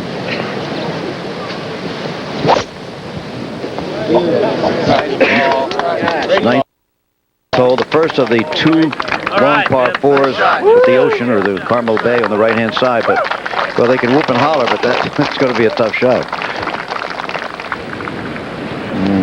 See, that's funny. People stand behind the 9th tee and think you've hit a good tee shot, and they move the fairway in, and you just really can't tell where that rough line is. And a lot of balls are going into the rough there. Look what happened to Tom Kite's ball. That is quite extraordinary. Isn't that something? That was quite extraordinary how that ball looked as if it got about 4 or 5 feet from the hole and then suddenly turned to the right. Back to the 9th and Gil Morgan.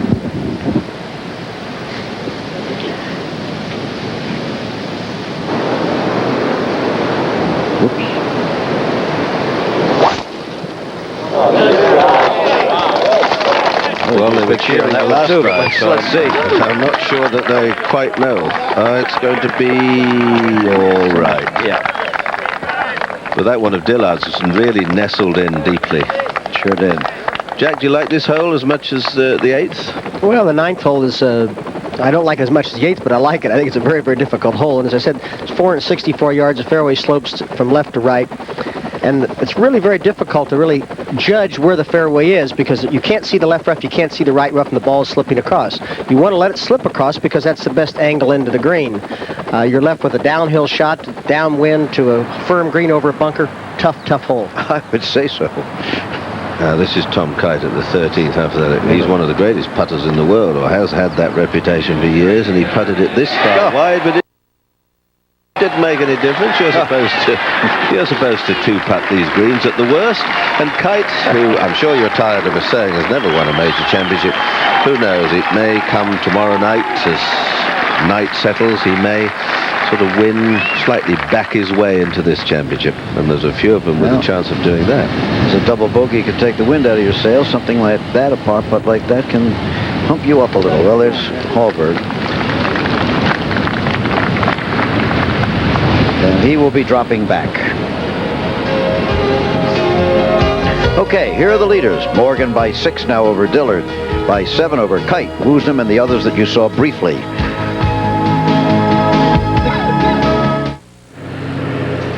Looking forward to next Saturday on ABC Sports, the Pro Bowlers ride into Texas looking to capture the El Paso Open, it says here. Then a heavyweight fight, Tommy Morrison, he's knocked out 28 of 33, going against Joe Hipp live, and big horse race. The American Championship Racing Series continuing with the Hollywood Gold Cup from right down the coast. Now, however, here's the leader of the U.S. Open, Gil Morgan.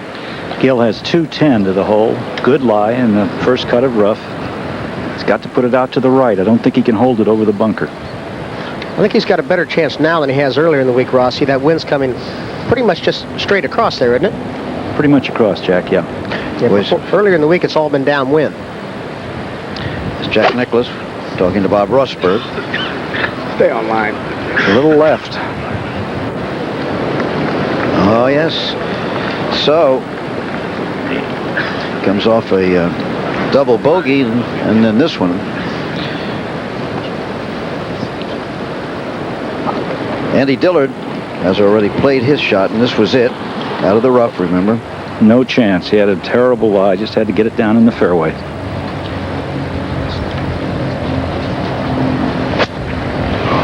Boy. Now, there's a good, strong boy at 210 pounds, and that's all he could do. Ball went a long way for not taking much of a stroke at it, didn't it? Have you ever seen Andy play much? I've played a few holes with Andy years ago. He's never played like this before, huh? Let's have a look at the 9th hole, however, Peter, with that graphic elevation thing.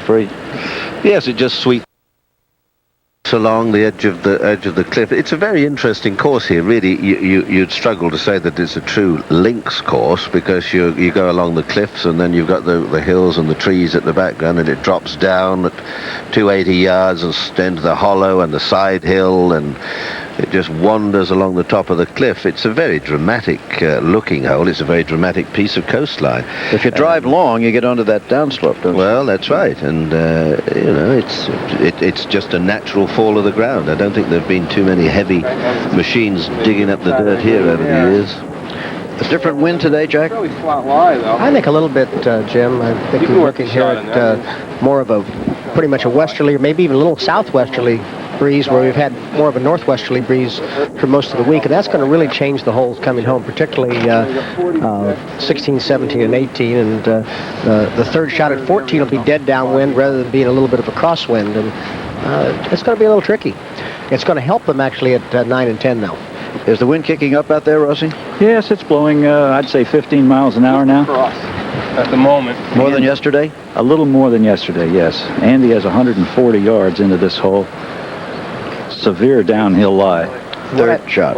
What I mean by help, Jim, is not help from the standpoint of being at their back. It's help being crosswind, which means they can hit the ball into it and help kill the ball onto the green and make it stop. Okay.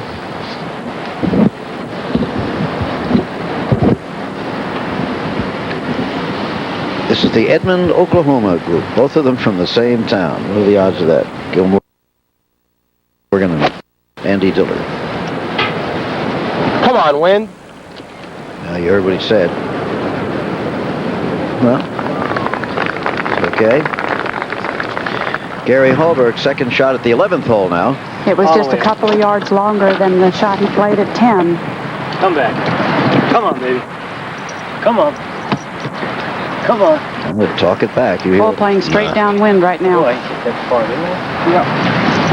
Can't hit it more than 110. Even the best players talk to themselves on the golf course. Well, there's the beach. A little more crowded today than it was yesterday. Of course, it's Saturday. But let's have a look now at the scores. Morgan by 6 over Dillard, by 7 over Tom Kite, Ian Woosnam, Mark Brooks, and Dan Forsman, along with Bob Estes. As Jack indicated, that is a strong group. Nick Faldo right there at 2 under. Ray Floyd still hanging in. Joey Sindelar had a good round today. Gary Hallberg still out there, of course. Payne Stewart, the defender, at 1 under. There you see some others. Xavi Ballesteros down at even par. That's pretty far back. Now back to the leader. Third shot on the par 4. A lot better off in the bunker than in the rough. Okay. Whoa. Once again, he was right at it, but hard to keep it close.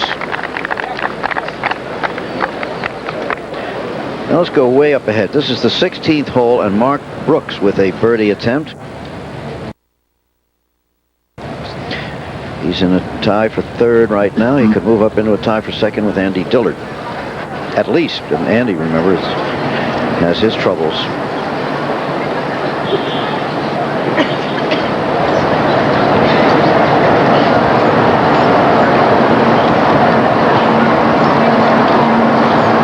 So put him 4 under on today's round and the championship. Been about as consistent as anybody on the tour this year. Fort Worth, Texas. And,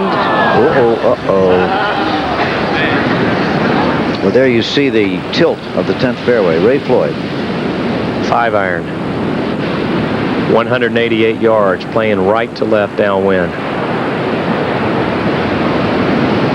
Yep, short.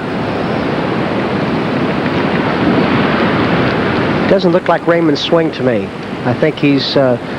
It looks like Raymond's back's bothered him a little bit. I know he withdrew from the Memorial Tournament a couple of weeks ago when his back was bothering him, and I think it's still bothering him a little bit. But he's obviously played pretty well with it. Andy Dillard, again, needing a tough one for a par.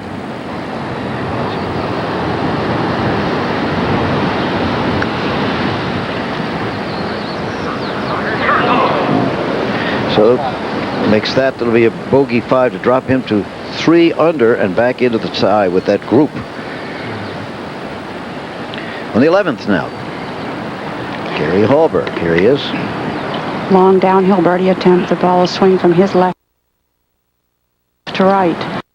This hole playing downwind, it's just virtually impossible to keep the ball below the hole. Both Gary and Dan Forsman came in with sand wedges and are putting from up on top. Gary, remember, has dropped back to 2 under.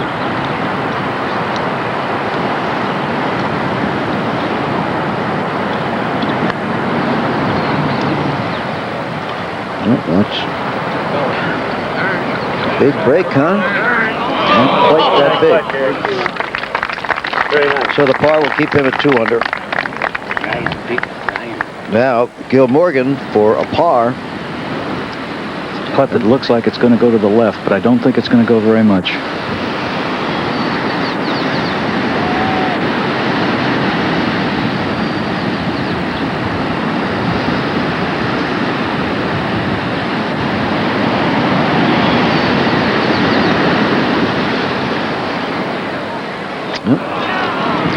So, double bogey for the leader. But at 9 under now, he still has a 5-stroke lead. I think this is where the mental pressures come in, Jim. You see, really, if you'd said to him before he started, would you like to get on the 9th and take level par, he might well have said yes. But it's been a struggle for him to get to level. He's had a couple of birdies, he's had a couple of bad holes. This is where, I don't know whether Jack would totally agree with me, this is where I think the mental side of golf comes in so strongly. That's what he's got to combat now, the mental side of it. Look at Forsman, this for a birdie. And what percentage of it at this level is mental, Jack? Well, I totally agree with Peter. I think if I would much rather make the turn with 9 pars than I would finishing the front 9 bogey double or double bogey. It's mentally going into the 10th hole. That's a pretty good strain on you. Now Ian Woosnam, 5'4", very long hitter. Did your chuckle indicate maybe he isn't even that? I like to watch him play. I find I hope he's hit that straight. He's calling for it to stop down behind the tree, short of the tree. He hits the ball very well. He's very powerful, you know, deep-chested. Used to do a bit of boxing. Even though he's a pocket dynamo, and he's going along very well. He's 3 under. He's parred the last 9 holes, 8 holes. 3 under for the day and the championship, so he's in that tie for third. Now Tom Kite is also in the crowd. Third shot at number 14, 110 yards, wind right at his back. Okay, Mark.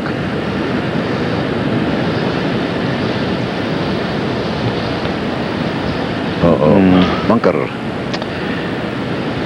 So, nobody's charging now.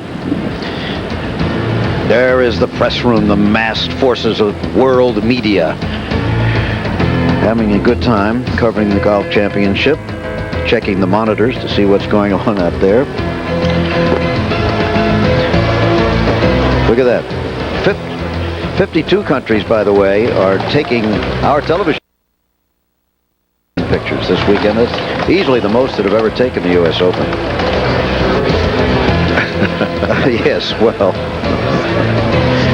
we all wear out sometime.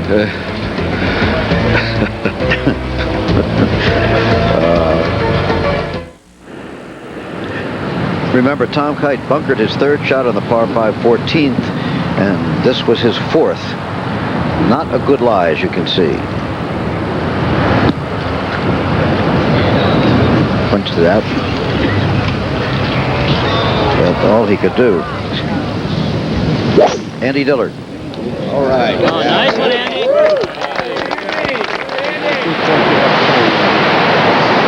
Yeah, there's one of his better tee shots. He needed that too, badly. Yes, he did. He's dropped down into that tie for second place now. We have Kite, Woosnam, Mark Brooks, Dan Forsman, and Dillard, all at 3 under, 6 shots behind the leader. Played a practice round with Dan Forsman the other day. He's making this golf course look awfully short. He hits the ball a long way and really controls the ball well. And he played very, very well last week, as you all know. Yeah, he's second last week. You're the dog!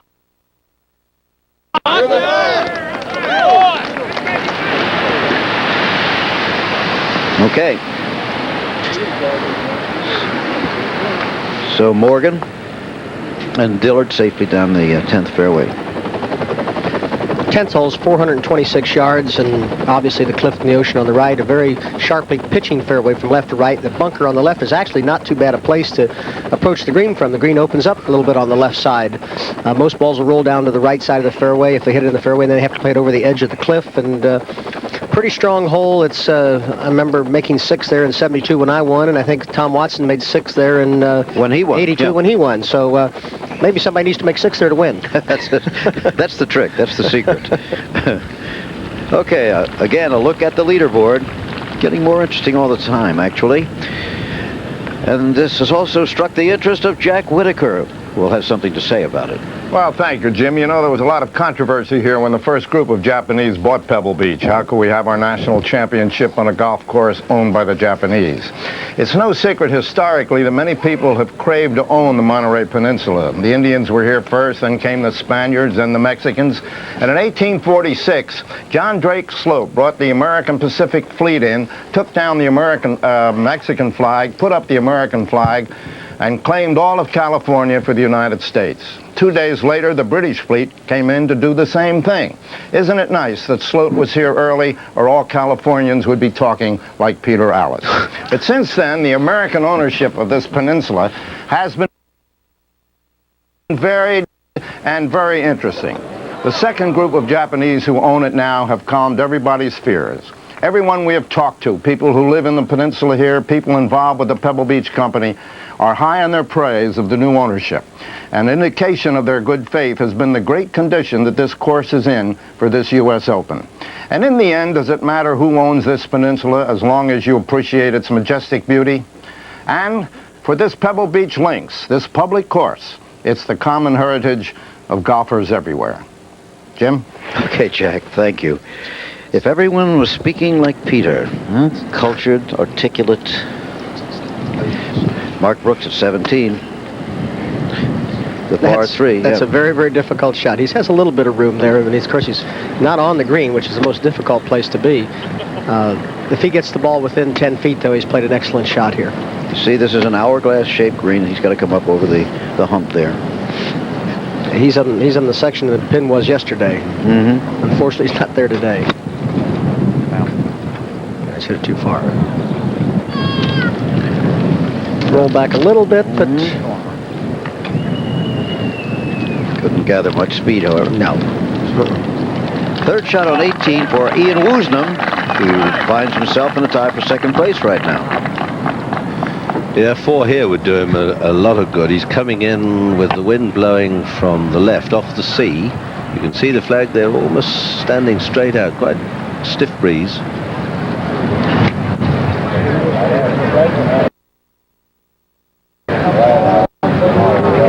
Middle left of the flag as he comes up. Good result. Very good result. Woozy had even par rounds of 72 and 72, and today's 3 under, positioning himself very well. Morgan. That was from 179. Get up. That's got to get up. It's to the right. Oh, now Peter and Jack. Well, now the story changes. Exactly what we were talking about. Now, all he had to do was hit a couple of shots straight and get it into the green. Now, 20 years ago, Jack, you remember this? Yep. I drove it into the water, and then I played my second shot here, and I know exactly what's down there. The only difference is that the grass has grown 20 years since I was there. And I was able to play out of there. And then Tom Watson hit it down there, and he was able to play out of there. But I don't believe that Gil can play out of there. Now, that grass is so long down there that's almost, it is virtually unplayable.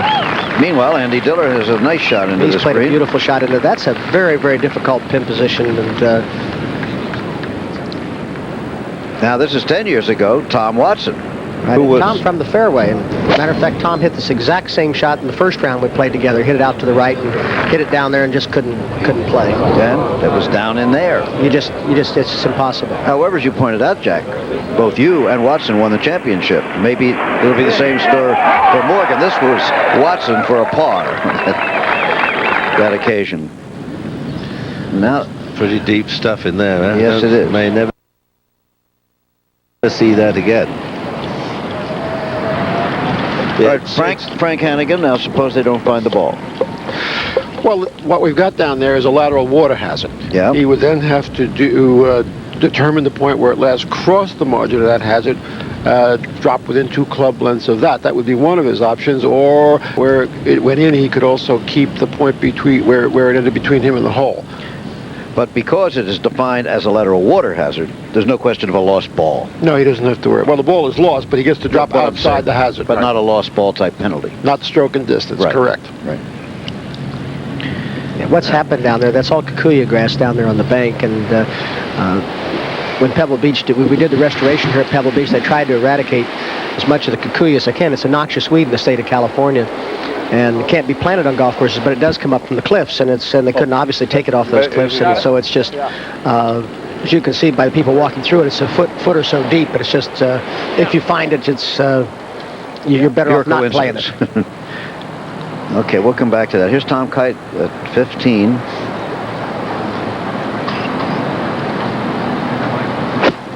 Second shot from 123 yards.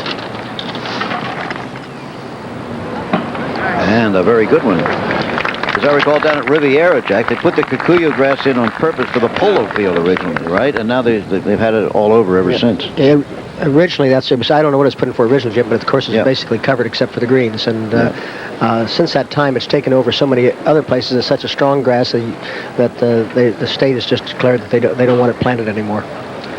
18th now, and Ian Woosnam with, a very holeable putt for a birdie, which would take him to 4 under par. Started the day at level par, so here's this putt for 68. And this, at least for the moment, would put him in undisputed possession of second place. 5 strokes off the lead, but only for the moment, because you know where Morgan is.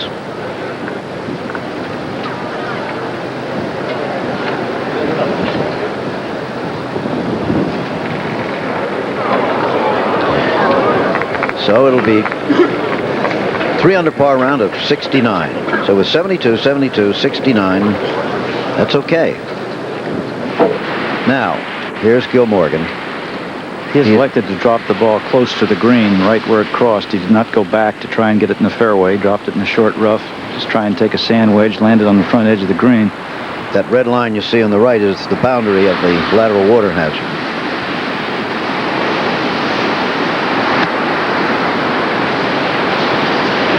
Well, what a pretty shot. That was a lovely shot.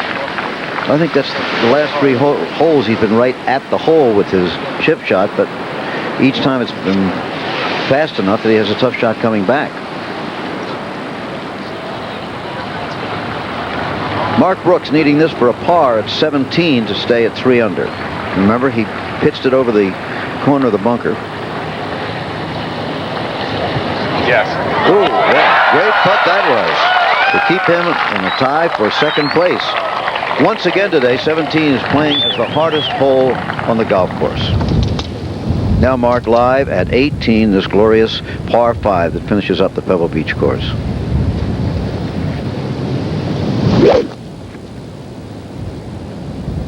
You got to aim it better, Mark. I think that was Mark talking to himself. I can tell you from personal experience that's not a good place to be. I remember yesterday, Jack.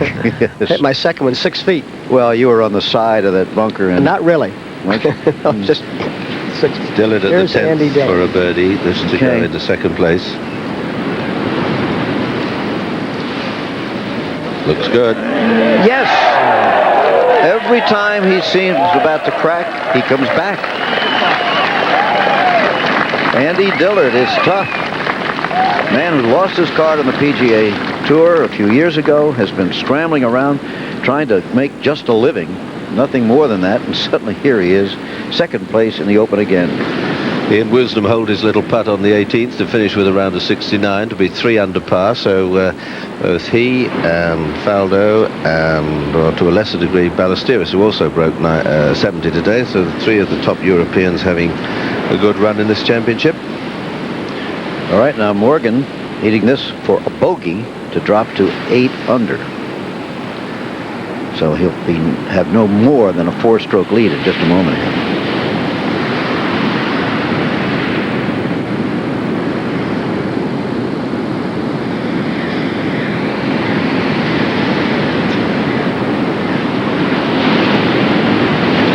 Sound of the surf below on the rocks.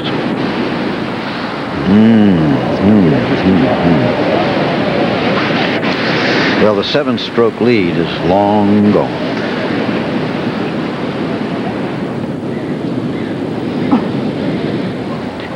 Tom Kite at 15 for a birdie.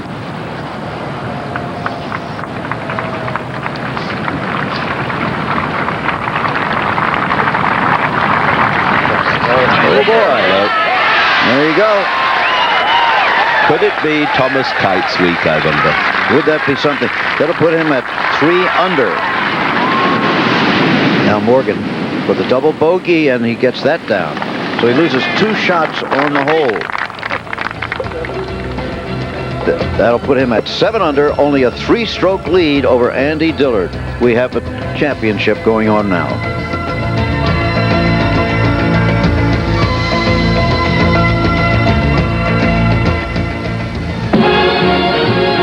Say the name Pebble Beach, and many people think immediately of Bing Crosby. He was the most popular entertainer in the world when he moved his national pro-am here from Rancho Santa Fe in 1947. Say this is the first year in color, and I appreciate the fact that you have on such a beautiful green hat. How do you like the little red? Catherine selected this for me. Well, it's very tastefully done. Is it red? I don't know. That's beautiful. By the way, if you're too young to remember, Bing Crosby was a serious and a good golfer. He played in a U.S. Amateur Championship at Winged Foot and a British Amateur at St. Andrews. Wee bit, and that's when my caddy... Well, they'll all be back tomorrow. Greatest golfers in the world fighting it out for the U.S. Open Championship. And unless there's a tie, we'll have a champion at the end of our telecast. Join us at 3:30 Eastern tomorrow, 12:30 Pacific. Complete 18-hole coverage once again. Final round of the 92nd U.S. Open on ABC Sports. Now, Mark Brooks testing the wind. Brooks in that tie for third place at 3 under. He's also 3 under on today's round. Third shot on the par 5. Closing hole. Turn the 7 into it.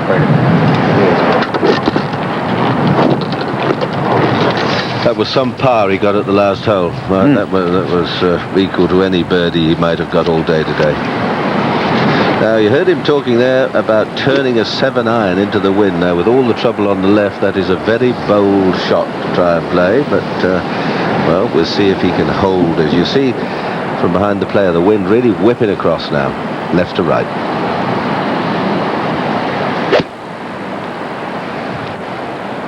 Found full one. Holding, I think. Yep. Is that a bunker? Yes, that's a bunker, Mark. That was a very ambitious shot he tried to play there. Take a good look at it. It's Jack Nicklaus. Well, the 18th hole is probably one of the most beautiful and most dangerous holes in the game of golf. 548 yards, the ocean all along the left side. For the U.S. Open, the rough has been moved in on the right side, which was really your only safety area, and now you don't have it. You must play the ball close to the ocean on your first and your second, trying to leave the ball maybe 100 yards from the green for your third shot so that the big tree on the right of the green won't affect your third shot. The pin today is in the middle left side of the green. It's one of the great holes in golf. Right now, we're going to move back from the 18th to the 11th, and Andy Dillard. Andy is 150 yards. He's got a good lie in the rough. And he's going downwind. It's going to be very, very difficult to stop this ball. I would think if he could leave it on the left front edge of the green, he'd be in good shape. Clump that's kind of right there looks like he's kind of this thing obviously here. Looks like he's got out his magic 7-wood with the little runners on the bottom. Get yourself set up. This is going to have to be an awful easy 7-wood, I'll tell you. This is very interesting, Jim, because years ago, Mrs. Maureen Garrett is very famous in ladies golf in Britain, and her father, Major Ruttle, who I used to play a lot of golf with, he was crippled with arthritis, and he couldn't get the ball out of heather. And he had a club made like this because he could brush through the thick stuff with the wooden head rather than chop it with an iron. Now that's almost a Christy O'Connor type shot. Oh boy! Christy used to play him a little bit better than that, but he's working on the principle that the wooden head, the rounded head, won't chop the grass.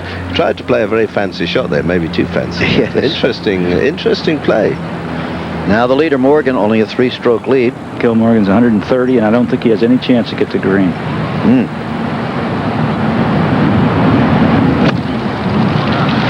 You could hear how heavy that rough was on that. And now he's back in it again.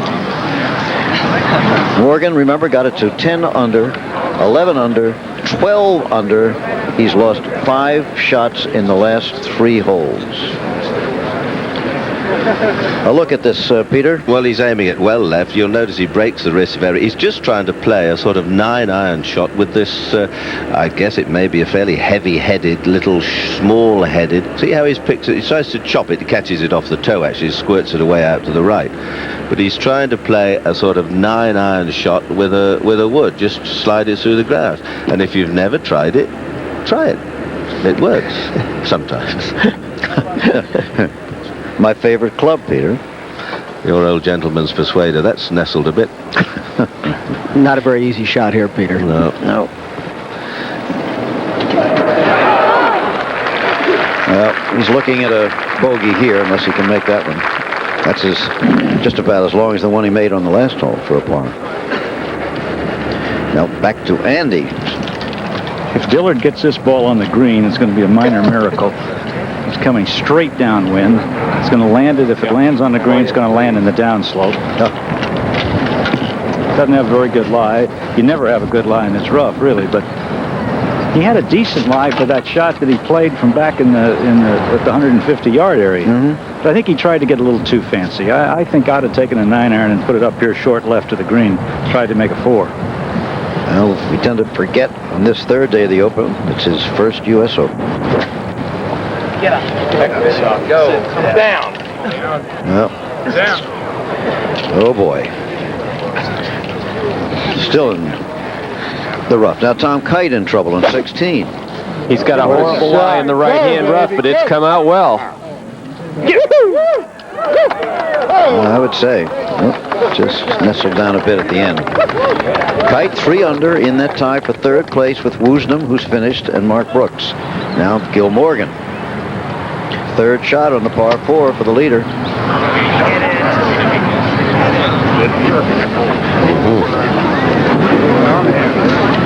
Leaking oil bad.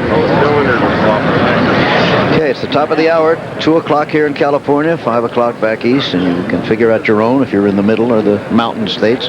There's how they stand. Gil Morgan by 3 over Andy Dillard, by 4 over Kite, and Woosnam, and Mark Brooks. Speaking of Woosnam, Ian Woosnam is on the tower now with Brent. Thank you very much, Ian. 69. If you sit here for a while, you may wind up in first place with what's going on out there. Is it getting more difficult coming in? Did the breezes pick up out there, Ian? Definitely. I think the last hour now, the wind's got right up, and especially the last 3 holes are playing very long. 16's playing like 1 iron and a 5 iron. And the 17's a good solid 1 iron into that green, and I think the wind's even getting up even more, and I think it's going to be difficult for the guys who's out there now. Have you ever thought that you would join Andy Dillard and take one of those baffler clubs with those runners on the bottom out here to attack the U.S. Open rough? No, I don't think so. I'd rather just have a good swipe at it with my 6 iron or something. Ian, how have the galleries treated you since you said that the 7 did not belong in the Golfing Hall of Fame here at Pebble Beach? They've been fine, but I think a lot of people joked about it, and I think, a lot of people's got the wrong idea about it. What people ask me my opinion, I give my opinion, but I thought there was a few blind shots, but they didn't ask me what the great holes were as well, and when you walk to the 7th hole, it's such a short hole, and it's a bit of a surprise, I'd never been there before, and, I can imagine it being a fantastic hole if the wind was blowing. But, a lot of people didn't ask me what the other great holes was, like the 8th, the 2nd shot, the 9th, the 10th, and the 11th, and there's some great holes out here, and people got me wrong on that. I think you only see the one side of it, really. Well, you scored well on the 7 today with a birdie on it, and I know we have it here on videotape. And this is one of the putts that has Ian Woosnam in the chase. You have to feel confident about tomorrow. Well, I've been struggling the last 6 months, and I'm just starting to play better again, and it's nice to be in contention. A little bit nervous on the greens a little bit, but, there's a lot of pressure on, and there's a lot of pressure on the guys who haven't been there for a long time, and I'm enjoying it. Thanks, Ian. Let's go back to Jim. All right, Brent, thank you. Now here's Andy Dillard. Remember, he lies 3 on this par 4 hole. He's been in the rough on every shot.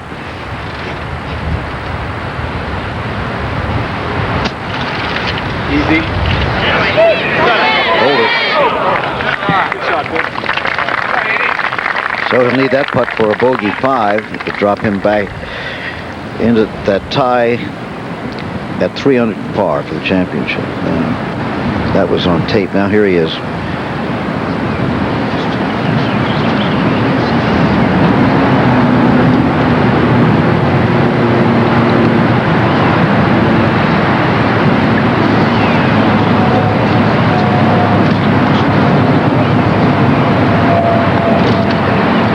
Well, there he goes again. He has made a lot of tough putts. The kind that I've seen you make hundreds of through the years, Jack. Those tough par or bogey putts, huh? They're tough. Every one of them. They're getting tougher as I get older. Now, this was Gil Morgan. Before Dillard putted, this was Morgan's chip shot. And a good one. And they're live. He taps it in. So he loses another stroke to par, but maintains his 3-stroke lead. He's 6 under, 3 strokes ahead of Kite, Woosnam, Brooks, and Billard. Now here, a moment ago, was Mark Brooks. Remember, he made a monster putt for a par on 17, needed this for a par again, and guess what? We may remember those 2 putts tomorrow. Here's a young man that's come on an awful lot in the last year or so on the tour, Jim, and I think he's a very aggressive, very confident player. He plays with such, he goes right after it. He's not scared of anything. He'll do well tomorrow. Tom Kite now, 3rd shot at the 16th. Sitting up, not lying too badly. Simple looking little chip and run up the green. Looks a good shot too. see, they just don't stop by the hole. No. Just wander on 4.5 feet or so. Always leave you that tough one coming back. If you've just joined us, we're at Pebble Beach, coming to you live at the third round of the United States Open Golf Championship, where Gil Morgan started the day at 9 under par, got to 12 under, had a 7-stroke lead at one point, but now has been having great difficulty on the last 4 holes. Double bogey, bogey, bogey, bogey. Here are some of the others now within reasonable striking distance with another round to play tomorrow. Ray Foyt has been having problems today. Seve Ballesteros, he finished a long time ago at even par for the championship. Payne Stewart, you saw there, the defending champ. Jim Gallagher played well today. Anders Forsbrand's first Swede ever to play in the U.S. Open. Brett Couples been up and down for 3 days, and he's 2 over now. Jumbo Ozaki, Russ Cock and the left-hander on board there. Wayne Brady was right up there at the beginning of the day, but he's fallen way back. Curtis Strange, 5 over in the championship. Now, Andy Dillard, par 3/12. Not using that wood today. I don't think it'd be enough today. 209 yards. Going to the right. Into the gallery. Through the gallery. Way back.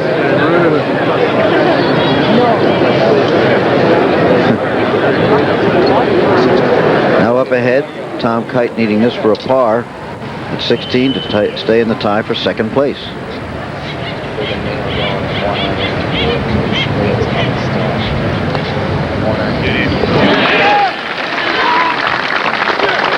So he stays there. Tom Kite, 2 under for the day, 3 under for the championship.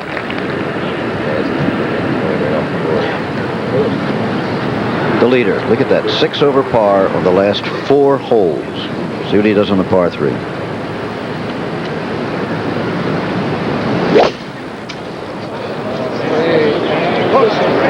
This is also to the right. Oh, boy. Well, those words that Brent the Eagle Musburger said a few moments ago about if Woosnam stays here long enough, he might be the top of the leaderboard. Yep. Sadly, for some, that's beginning to look to be the case. Well, what both you and Jack Nicklaus said a while ago before he started to come apart has come all too true at the moment. The back 9 can change this whole championship.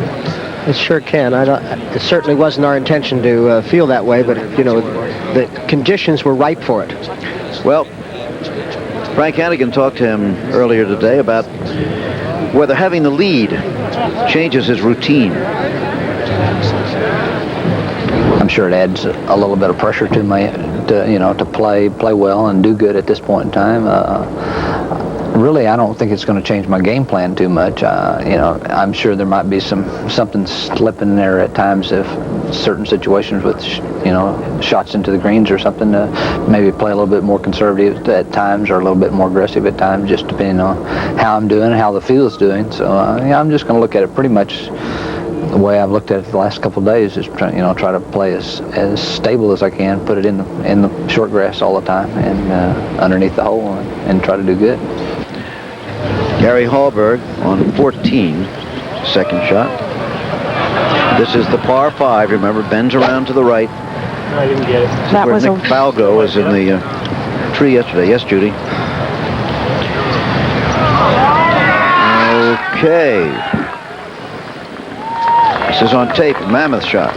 Now you talk about a good bounce and a good thing, and pitch that was 40-50 yards. You heard him complaining the shot was no good, and suddenly he's got a putt.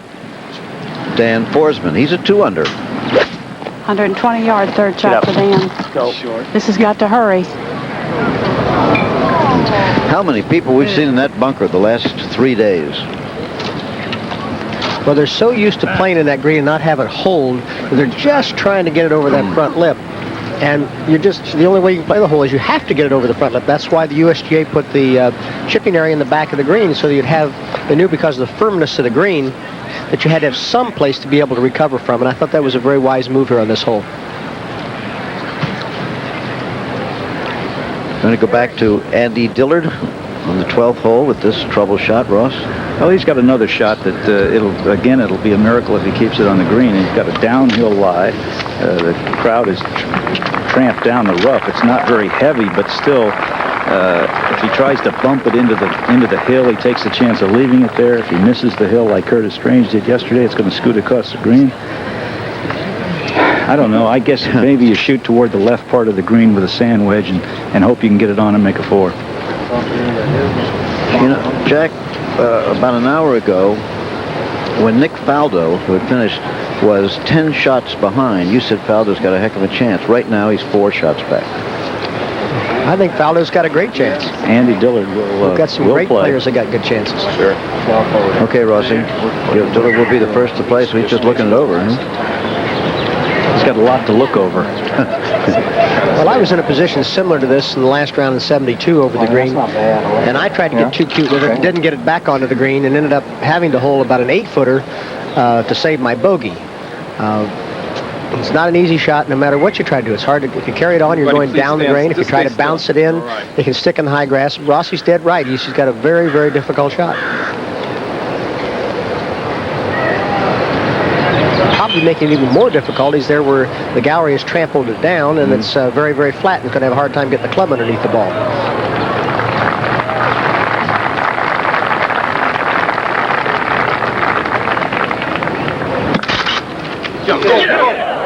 Bumped it up, but that's either you make that one or you don't, huh?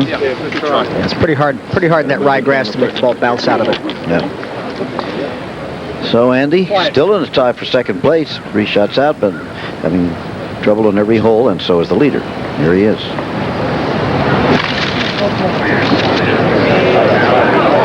Once again, running well past. Jack, you just can't put any spin on the ball out of this sand onto these firm greens, can you?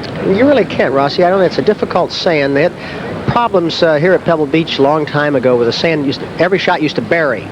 We're still getting some balls to bury, but not nearly as many. But because of that, the sand is, there's not as much sand in there, and as a result, it's harder to get the club underneath the ball.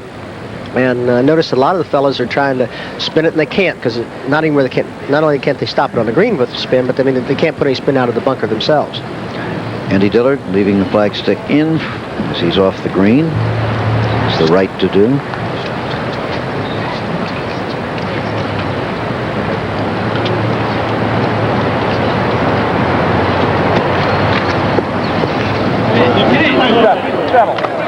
Well, okay. So he can get his bogey there. You know, all you have to do is mention something here, Jack, and through the magic of television, we can make it appear. Here you were. This was the shot you had on this hole in 72. I hit a 3-iron. We had the wind in our face and blowing left to right. I hit a little 3-iron, hooked it up into the wind, watch it land on the green, and boom, just goes right on through, over, down the bank, down onto the hard pan down there. And, oh, I had a nice lie there, didn't I? Yes. Now, Andy had a little better break on that, but it's almost the same place, isn't it? Well, he was off to the right, but it was the same basic result as far as having the shot. Well, now back to 1992. That was 20 years ago. It doesn't seem quite that long ago, Jim. No, nor to me. What a change in the leaderboard in the last Look at this. Quite extraordinary how the things have changed. And Gil Morgan with another putt, 18-footer at least for a par. If he misses this, he will have lost 7 shots to par in the last 5 holes. Gone from 12 under to 5 under.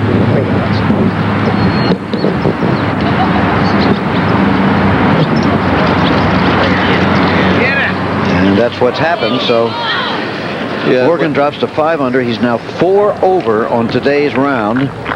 And at one point, he was 3 under. Gary Hallberg, 14th hole, par 5.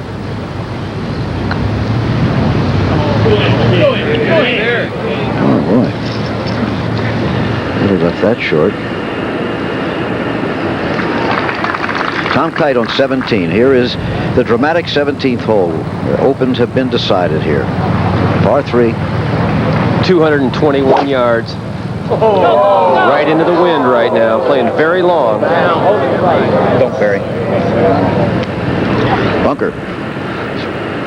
See, they're bringing the wooden clubs out for this hole now, Mark.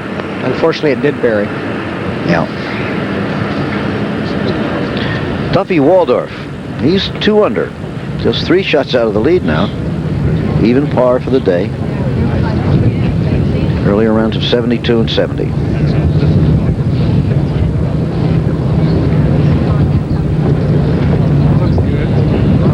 Okay, good shot. Very good shot. First time we've seen Duffy, but he's moving into it. Now Hallberg at 14.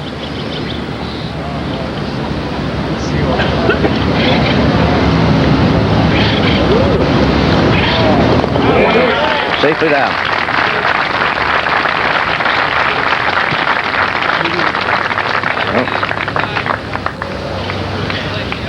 There's the way they stand. The lead has dwindled to 2 strokes.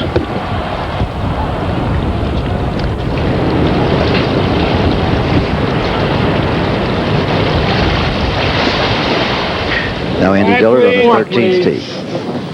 Stand, please.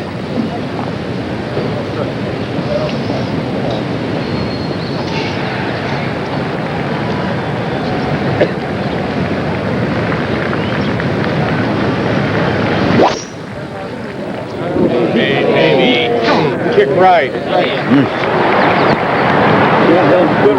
Well, on the fairway for the first time in a while.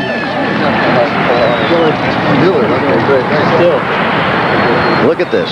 Andy Dillard and Gil Morgan playing together are 10 over par in the last 5 holes, of course. 7 of those over par are Gil Morgan, the leader. Right now on our tower is Mark Brooks.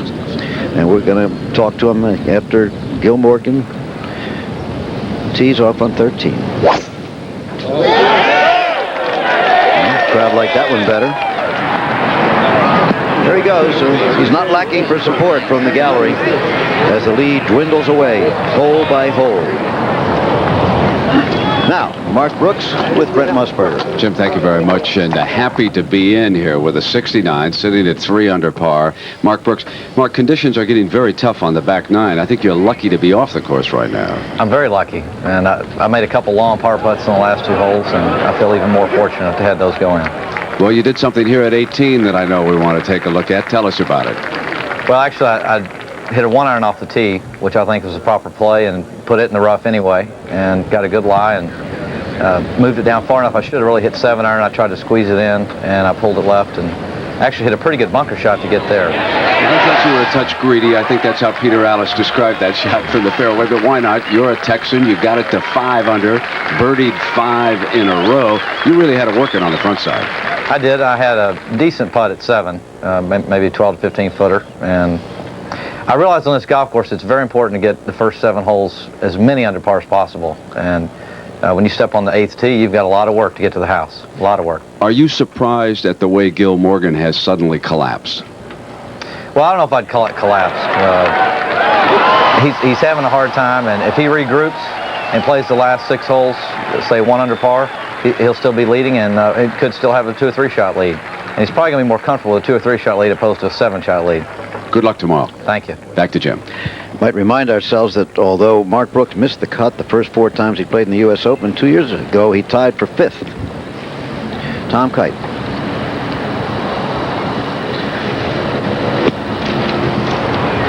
On 17.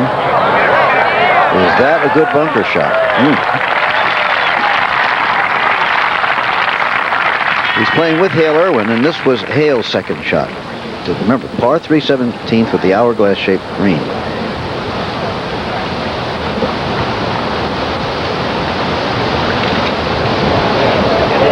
Lifted it way up and left it even short of the bunkers. How about that? Well, he had 1 shot to play, and it didn't come off. Yep. Now he's got the same one again, unfortunately. Duffy Waldorf for a birdie on 16. Could put him in a tie for 2nd place. He's just been quietly playing along at even par today. And still at even par. But at 2 under, only 3 strokes out of the lead. He's tied with Joey Sindelar, who shot 68 today. Dillard and Estes. Here's where they stand. Morgan by 2 now over Kite, Woosnam, Brooks, and Hallberg. And that's a pretty tough quartet behind him. Then Nick Faldo, you saw right there. There's Waldorf, Andy Dillard, Estes. Scott Simpson played well today. Always does in the U.S. Open. And he's within striking distance. Kite for the par.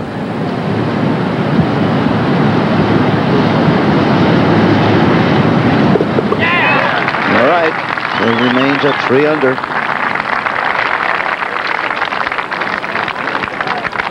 That was some up and down there, Jim. Out of that bunker, out of that lie, to get up and down. And Tom Kite is just loves to play out of these little awkward lies and things. He's just a master at it. The leader, but for how long? Gil Morgan's second shot.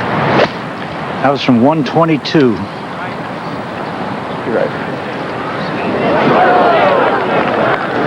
And each time he hits it right at the flag, but you just can't stop it. Look at that. That looks like a fun pin placement there. Yeah, it's terrific. Lots of fun.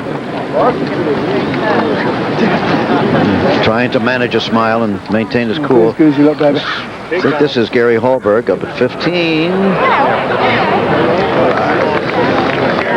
And that's taking much the same path as That's what people don't realize here at Pebble Beach is the pitch on these greens. I mean, that ball just barely bounced out of the rough. Look at it, just scooted across that green. Yeah.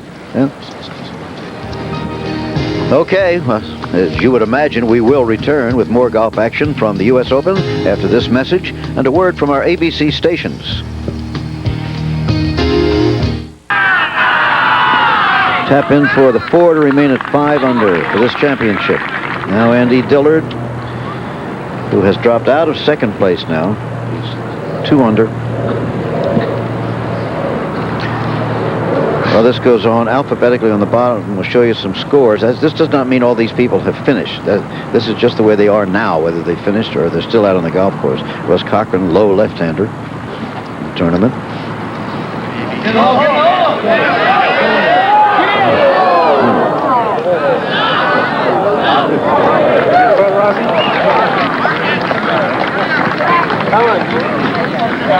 Ray Floyd, you saw even. Ray on 14th hole, looks like he may try to get home in 2, is that right? Jerry? He's got a long way. 280 with a 3-wood.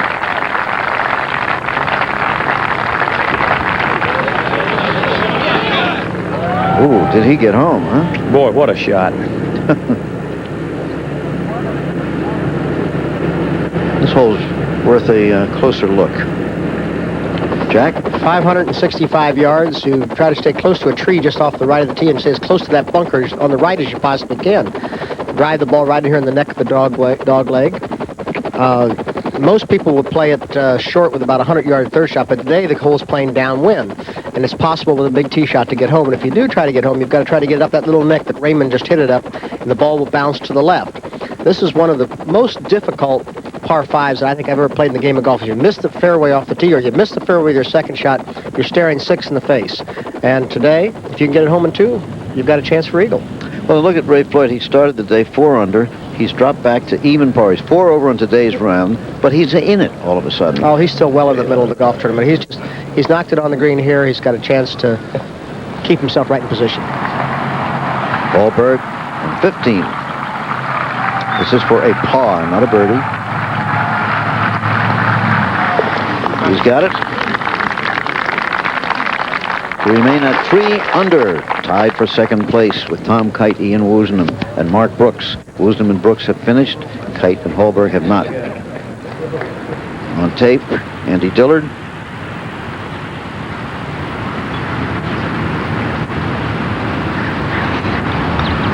Making his par. Andy is 4 over on today's round. Remember, he started 6 under and he's now 2 under. But there are many more people going backwards than forwards out there today. Well, but here's the par 5 for Andy Dillard. You've got to just skirt that tree on the right edge there and then play a slight fade with the way the wind is.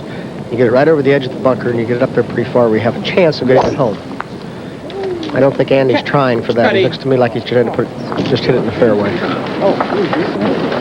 But watch out. Look out now. Well, he's all right. That's pretty good. Yeah. Short rough, he's fine. Okay.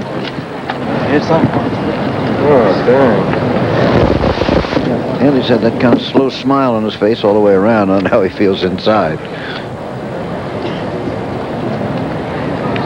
It's quite remarkable how a man who has never shown any of this kind of talent can suddenly put it all together in the U.S. Open. Well, sometimes. Andy's played a lot of golf. He hasn't just doesn't come on the scene today. No. But and he's had a lot of experiences of how not to do it. And when you go through experiences of how not to do it, sometimes you get, there's Gills is all right too. You learn. I mean, Tom Watson, if you think of the times that Tom Watson was in contention in golf tournaments, and then all of a sudden he learned why he made his mistakes. And maybe Andy's learned how to made some of his mistakes, and maybe he's trying to, he's learning from those and playing better. Ray Floyd for an eagle. Wouldn't this be something? That's the same thing that Hallberg did with the putt. So obviously there's something there they're not seeing. But a birdie will put him at 1 under, only 4 strokes out of the lead. Tom Kite at 18. This ball has started right at the pine tree in the center of the fairway. However, by about a foot it found the deep stuff. Well, you said earlier that that rough would not be there normally, right? That's US normally Open rough. fairway. That's normally the place to hit it. Birdie for Ray Floyd. He goes to 1 under. 4 strokes behind Gil Morgan. Yeah, that's one of the roughs that I think is in too close on the golf course, and it's, I think it forces the ocean too much in play on the 18th hole. Gary Hallberg on 16. This is the par 4. Green nestled among trees.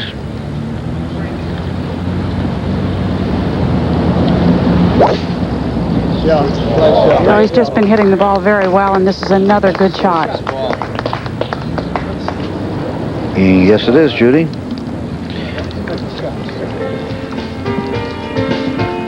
Of course, everybody isn't out on the golf course here. Some are in the lodge. We're back at the U.S. Open. Tom Kite in the rough.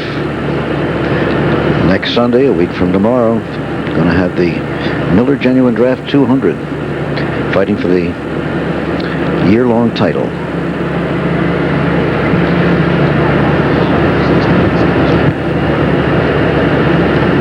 Now back to play. Gary Hallberg on 16. 163 yards.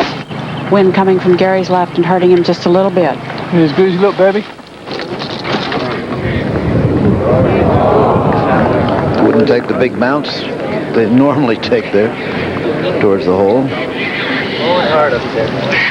You don't even feel it. Now, he was saying it's blowing hard up there, but you don't even feel it down here.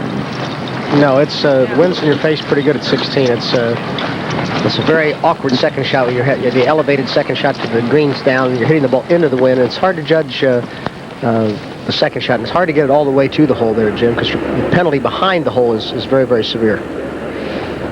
Another look at it. 2-stroke lead for Gil Morgan. At one time, if you've just joined us, it was a 7-stroke lead today. He lost 7 strokes in 5 holes. Here he is now, second shot on the par 5 14. It's a 5-iron layup.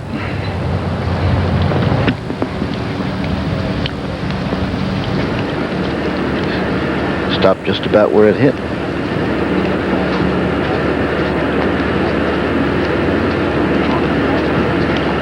Now, as you can see, you're coming up towards this green. It's a pretty good elevation. Jack, with a 110-yard shot, let's say that would be a normal third shot here. Well, he's got this. If he has 110 yards, it normally plays like about 120, Jim, because of the 20-foot plus elevation change, and then the pin's sitting right on the front, but you're playing downwind, which, and the green sort of slopes away from you in that place. It's a very, very difficult second shot, or third shot. Second shot for Ray Floyd. The second shot for Ray Floyd. Andy Dillard's second shot now on 14. Playing, of course, with Morgan. The 2 men from Edmond, Oklahoma, battling it out here. Out of way. Off Okay, he's in good shape.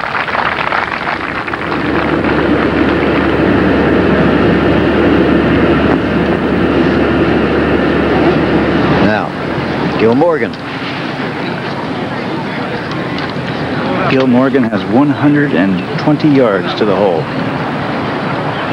He's got a 9-iron or wedge, Rossi. I think he's got a wedge, Jack. The wind's blowing pretty good behind him. Almost needs it to stop it, doesn't he? That's right. As you said, Jack, everything's going against you here. The flagstick close up against the bunker, elevated, and the wind behind you. Hit it fat. That ball is short of the bunker. Short of the bunker. He has really got some work left now. That is not much fun from there. He's not having much fun at all right now in the back 9 at Pebble. He still leads. Leads by 2. But for how long? The walk looks more like a trudge right now. Uphill with the downwind kind of like this. See what Andy Diller's going to be able to do. He's got 90 yards to the hole. The facing maybe kind of, you can see that facing up there what makes it cover half the flagstick.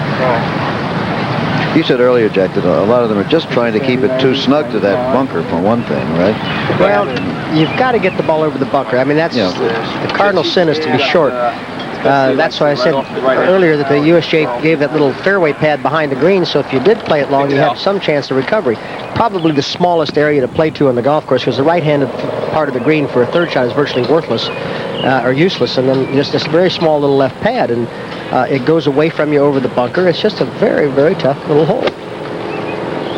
Here comes Andy. Down. Spin. Now, see, now he's going all the way over. That's right. Now he's in that little fairway area. Not now quite all there, he has, normally that would be high rough. And the only shot that he would have is a flop shot. Now he at least gives him the option to putt it or chip and run it. And brings the chip shot back into the game for a moment. Yes, it does. Here's Tom's shot at the 18th hole. 150-yard shot for Kite. Good one. See, the This wind is really kicked up out here now. That was a good shot. Left to right, is it, on 18? Looks like it, up at the flag. Ray on 15. 130 with a 9-iron. See, now that's not Raymond's finish right there. Boy, that green's hard, Jack. Raymond does not come out of the ball that much of his finish. With the right side green, that green is always hard over that bunker. Gary Hallburn. 16th hole. That ball obviously is going to break a lot of right to left, and it's going to go towards the ocean, so it's going to get quick as it starts to go towards the hole and starts to break. That's a good putt. Par will keep him at 3 under. We now have 27 players within 6 strokes of the lead. Well, here Raymond normally, I mean, to describe Raymond's swing is very difficult, but Raymond does come into the ball in the right position every time. But Raymond right here, his backswing is not that much different. He's usually, he sits the club in an unusual position, gets it behind him, that drops his hands down under very nicely. But now watch Raymond as he comes up, straighten up more than he usually does. He's still down pretty good there. He's down better than I thought he's been, but he's coming up more right there with his right shoulder, which means he's helping the club around with his right hand, and that's not Raymond's finish. Could that be the back problem? I think it's probably is. I think it's probably bothering him. He actually stayed into the ball better than I thought he was, but I think it's causing him a bit of a problem today. Still only 4 shots out of the lead. Now, while that was going on, here was Gil Morgan with this tough 4th shot. He has a really hard shot. Now, Jack described it perfectly. Look at that. Again, back into that chipping area.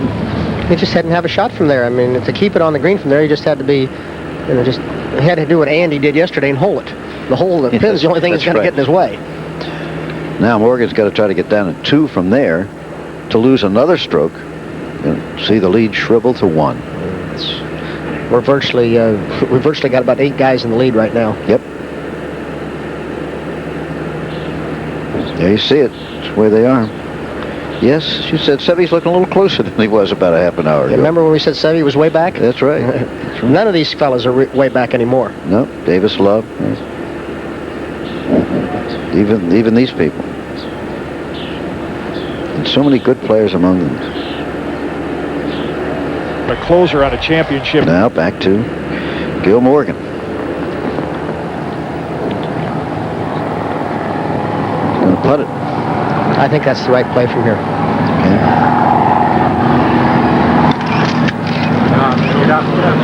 He didn't hit it, though, I don't think. Oh, indeed. Look at that. Look at that. Jack, the only way you can get on the green at 14 now from the fairway is to play up to the right and let it come around about 18 or 20 feet to the right of the hole. It's the only chance you got. It doesn't look like you can really, with that much wind, stop it, Bob. Absolutely not. Unless Gil Morgan makes that putt, it'll be a double bogey, and the lead will be gone completely. Now Andy Dillard. Before the tournament, I practiced this shot quite a bit, and I felt the only sensible shot from back here was a putt. A chip was too inconsistent, and the putt just sort of, it's a matter of getting it up the hill and then letting it run to the hole. Now Andy just lies 3 here, remember. Gil laid 4 when he was in approximately the same position. So if he can get down in 2, he'll still be close.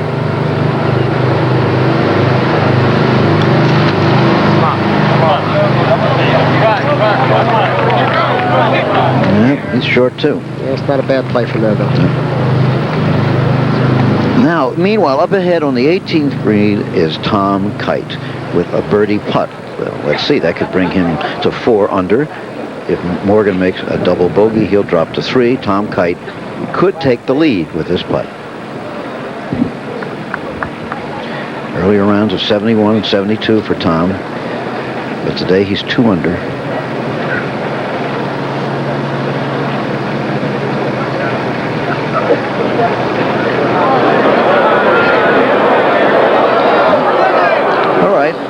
Par 5 will keep him at 3 under with a round of 70 today. So Tom Kite will be very much in it tomorrow, but we're going to say that about everybody who's coming in, I think. I think half the field is still in it. Yeah. Now Morgan hitting this for the 6, the bogey 6.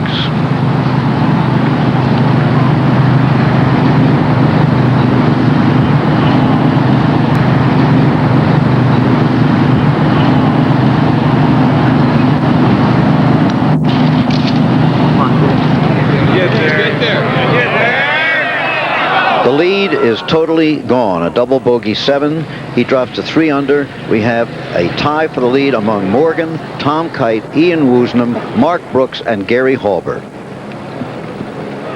There's Tom Kite with the par on 18 for that round of 70.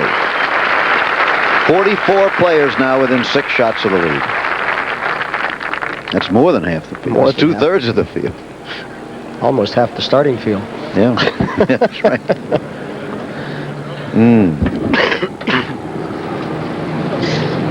Catch a little cold out here, did you? Yeah, a little bit, but it certainly didn't affect my play. Well, my swing affected my play, Jim. That's what you've always said. Have yet to hear the first alibi from them. Here they are. Eddie Dillard at 2 under. Needs this, though.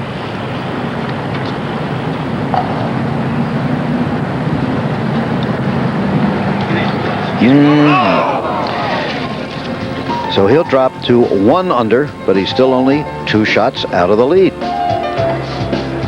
On we go at Pebble Beach. It's hard to believe, but the beauty of this Pebble Beach course is matched, maybe exceeded by its neighbor in the Del Monte Forest, Cypress Point. The are plus 33 so far today, bringing the rest of the field back into the chase for the U.S. Open Championship, which will be decided tomorrow. Now it is Gil Morgan, and how painful this has become for him. This will go down as one of the great collapses during a U.S. Open round.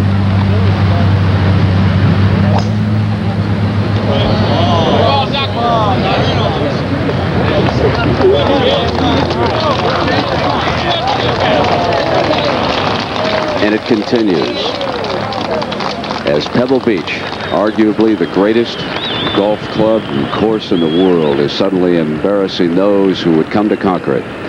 The Cliffs of Doom. It was along there that Gil Morgan was -12 when he came to the 8th tee.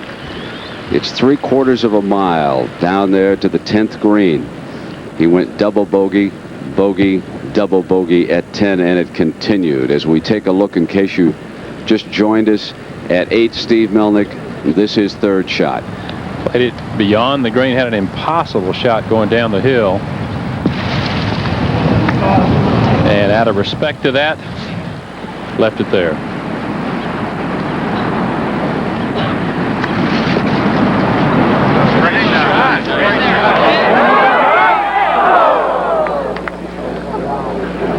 How important those inches were. This is for the bogey.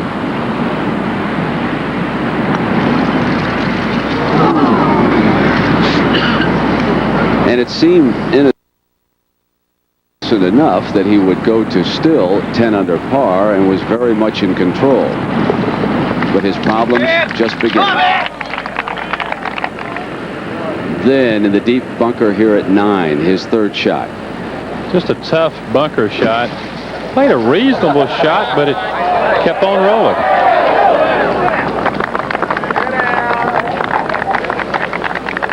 And for 2 straight rounds, Gil Morgan had always made these par savers, but not today.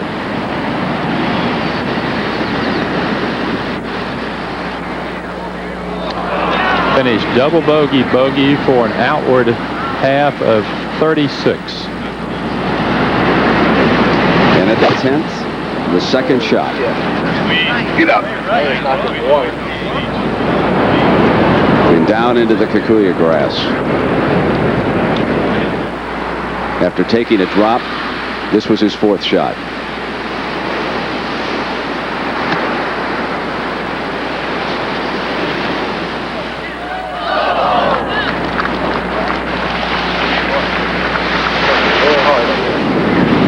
Needed this for a bogey.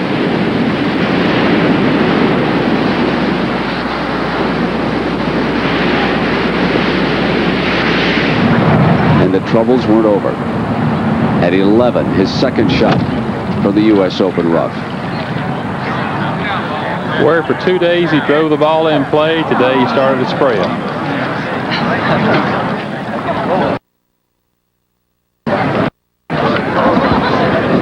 And the painful march for Gil Morgan continued.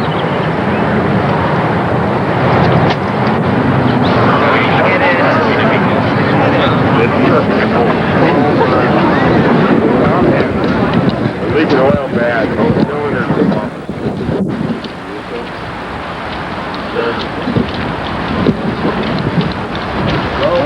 This long bid for par from off the green.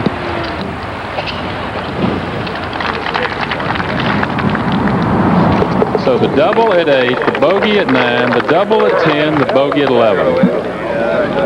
So for 2 days it had seemed like such an easy game to Gil. Everything had gone his way. Normally one of the best long iron players in the game.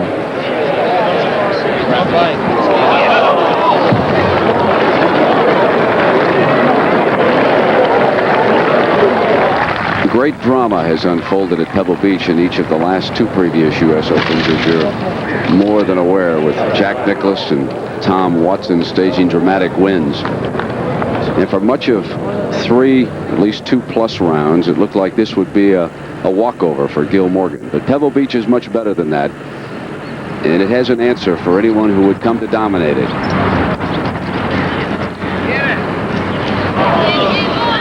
Missing again. Now at 15, off in the rough, his second shot.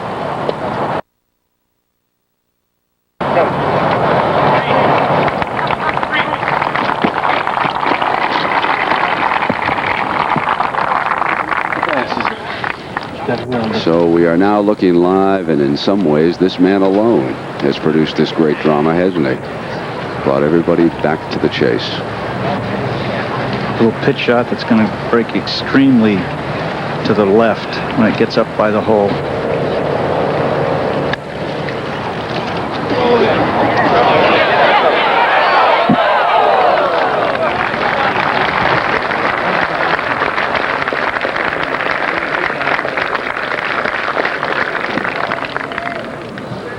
16, third shot for Ray Floyd. He had to just pitch out of his difficulty.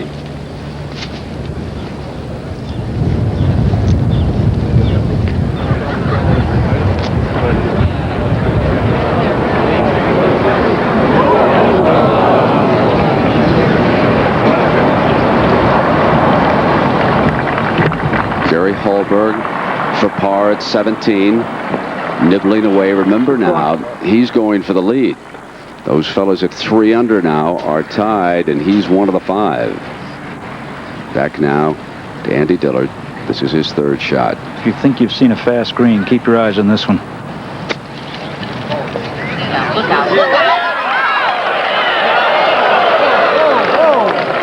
You can't play Pebble Beach from above the cup. You can't get the ball up and down.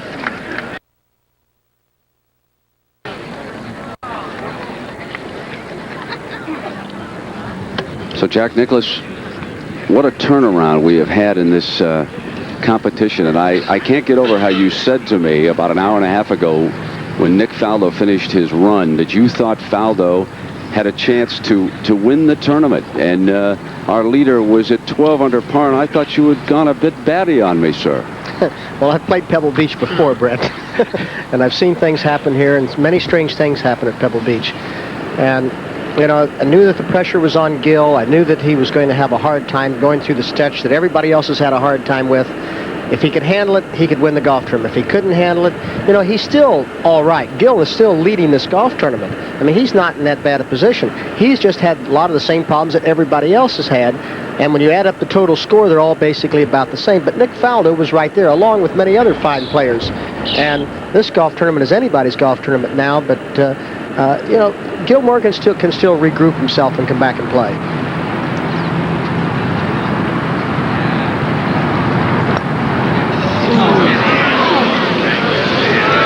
Things have not gone Dillard's way today either.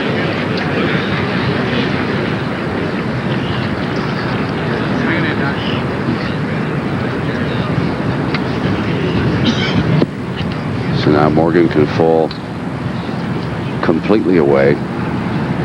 Well, these are all the putts that Gil was making early in the week. This is a left to right putt that breaks very sharply at the hole. It's up the hill slightly. You've got to have enough speed on it to hold this line or it'll break off on you. And it's, you know, I mean, obviously it's, I don't need to tell you how important this putt is to Gil Morgan.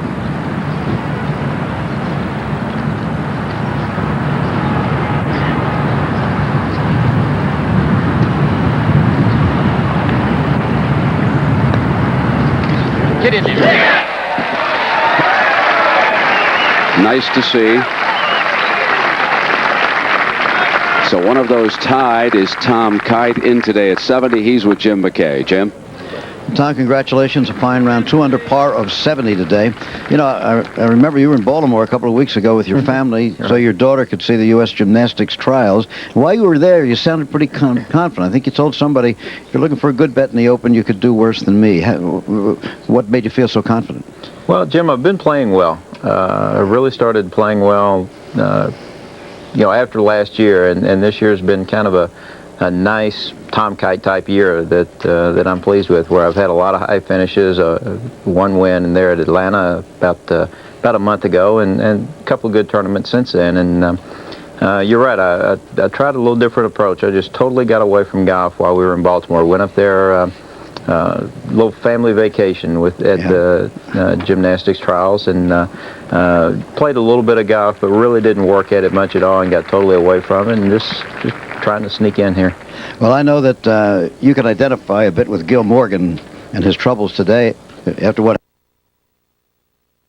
happened to you at Oak Hill when you had the lead in the U.S. Open in the last round and it came apart. Well, I think everybody that puts themselves in a position to win a golf tournament like that takes that chance that they could have some bad scores ahead of them, and I think that's what we're all trying to do. We're all trying to win the golf tournament and achieve a little bit of greatness, and you put yourself on the line, and you feel it, huh? Well, as Jack pointed out, he was getting the breaks the first part of the week, and everything seems so easy, and all of a sudden it looks like the wheels are coming off, like he can't get anything to go right, and it's probably just such a fine line. There's probably not that much difference. You know, instead of getting the ball that's right on the edge of the fairway and it kicks left in the fairway, it kicks right in the rough, and all of a sudden it's a 1 or 2 shot swing. Well, I guess everybody should have remembered a little more clearly that Tom Kite once shot a 62 on this golf course, albeit with clean and place. But Tom, congratulations to you. Thank you. See you tomorrow. Thank you. Back to you, Brent. And Jack Nicklaus, he needs an accurate tee shot here. Well, the 16th hole is right into the face of the wind. Gill's a good driver. I think that putt on the last hole had a lot to do with giving him some of his confidence back, and I think Gill will be right there at the finish of the round, and he'll be there tomorrow. He'll get himself back in order. Gets the target down now. Now, Rossi, it's Andy Dillard. Well, Andy has got to get in 3 pars. If he gets in 3 pars, he'll probably be only 3 behind. Which he started the day 3 behind. Of course, a few more people have crept into the fray.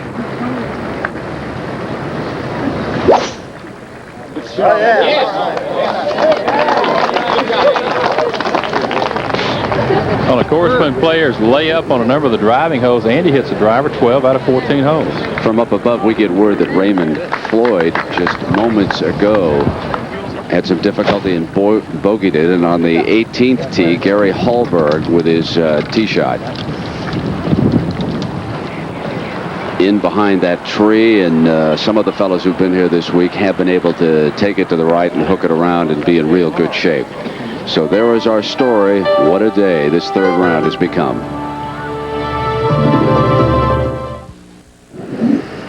Well, another great golfing event coming your way on ABC on July 11th. Defending champion Jack Nicklaus and a couple other legends of the game, Lee Trevino, Arnold Palmer, Chichi Rodriguez. Center stage, U.S. Senior Open Golf Championship, July 11th on ABC. Well, I guess that's all I've got look forward to right now, Brett. I'm not playing any last 2 rounds here. Well, here's Gil Morgan feeling some of the pain that you experienced for a couple of days out here, trying to gather himself together now. That was from 162.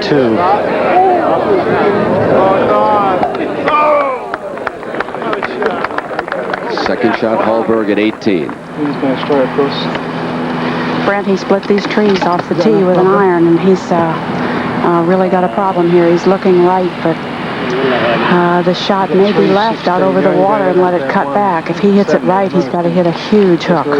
He's got to go left here, Judy. With that wind, I think he's got to go left. I think so too, Jack, but let's see what he's got in mind. He's pulled a 4 or 5 iron out of the bag.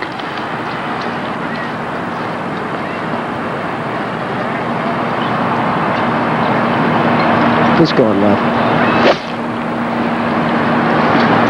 Okay. And he's hit a good-looking little shot.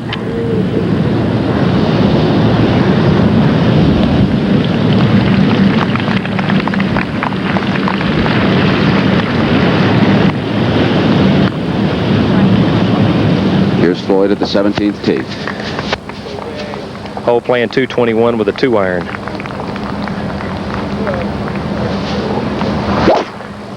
I don't believe he hit it very solid. Needs to get up. Right into the bunker, Jerry. Looked like he came out of it again, just slightly. I don't think Raymond's catching the ball as solidly as he has been. A 4-way tie. One time today, Gil Morgan was 11 under par.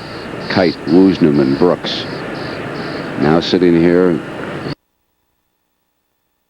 watching what's unfolding, all at 3 under, and Nick Faldo right 1 behind. Payne Stewart, last year's champion from Hazeltine. He now has a chance to back up Open Championships. Scott Simpson, who always plays well in this competition. And suddenly those competitors at even par, they could be huge factors tomorrow. I think anybody from 6 or 7 shots back could have a chance tomorrow.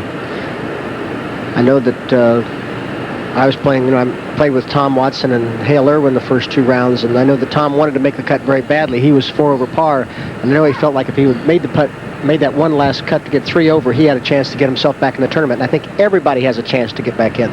Second for Dillard at 16.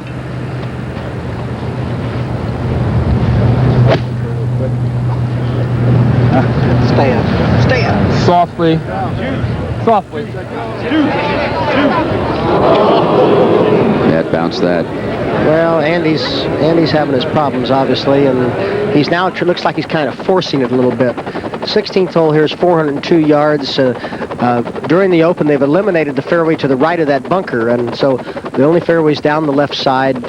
Most fellas are playing a 1-iron or 3-wood off the tee, maybe even a driver today into the wind, trying to place it just short of the bunker there on the right. The second shot is downhill over this big deep bunker with in between some oak trees with a green that sits down in the hollow, and it's a very, very pretty little hole. Here's Floyd, 17. Well, that's well played there.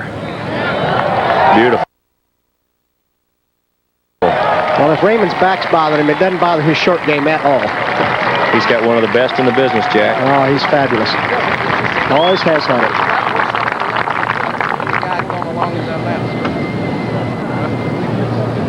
Here's Morgan, 16. Extremely fast. It's one of the few putts we've seen from right here, and not many people have gotten the ball up to the hole with the second shot here today, and this putt obviously is just right dead down the hill here, isn't it, Rossi?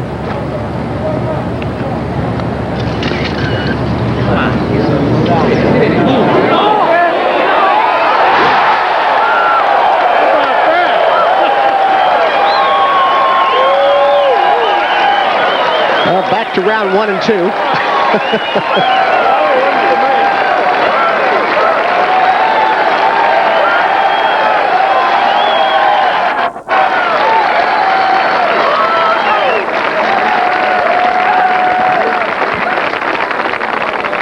The crowd wanted to see him come back to the field earlier today, but now that he has fallen upon such hard times, they're backing every roll for Gil Morgan.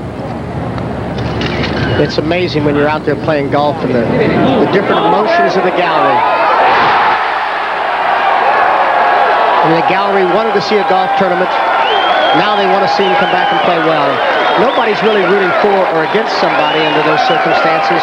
They're rooting to see a golf tournament. And I think it's great to see Gil make a putt like that. He's had a hard day today. Hallberg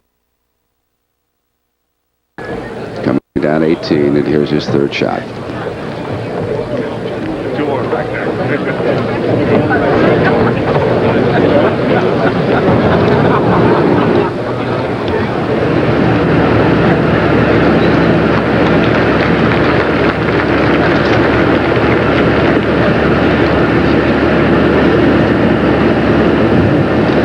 Dillard still back at 16.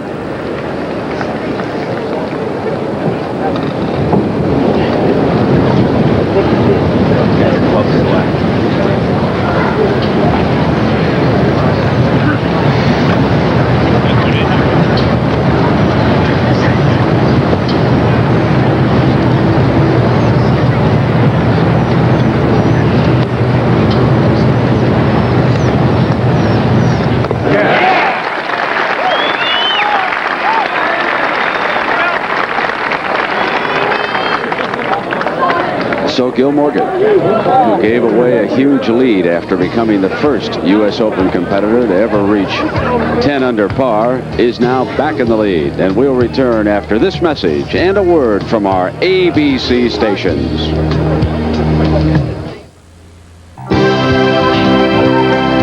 ABC Sports exclusive coverage of the 1992 United States Open Championship continues.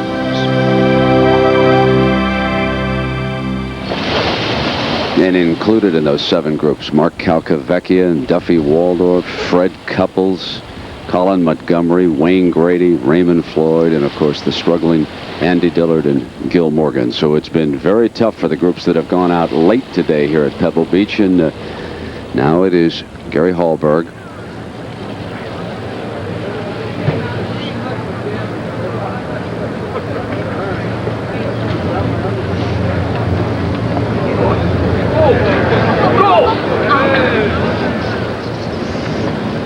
even without the hat, coming up a little short.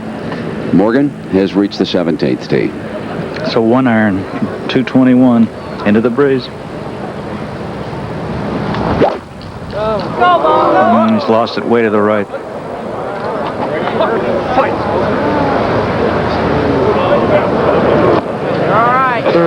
Is that a fun shot?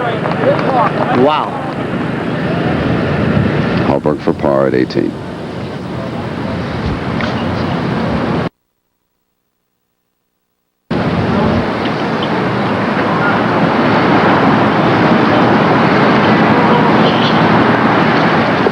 .73 for the day, -2 for the tournament. We'll be very much in the chase early tomorrow.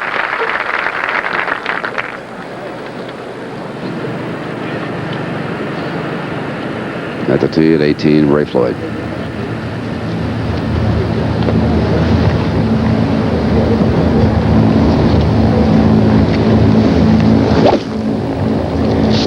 Raymond just taking a 2 iron off this tee, trying to put it in position into the middle of the fairway. Well done.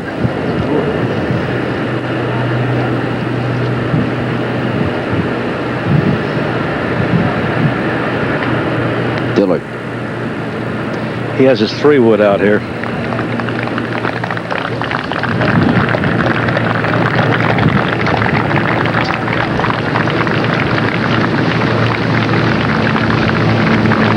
You can see the ball in the rough, though, right there, Rossi, when he works his way down to it, a little short of the bunker.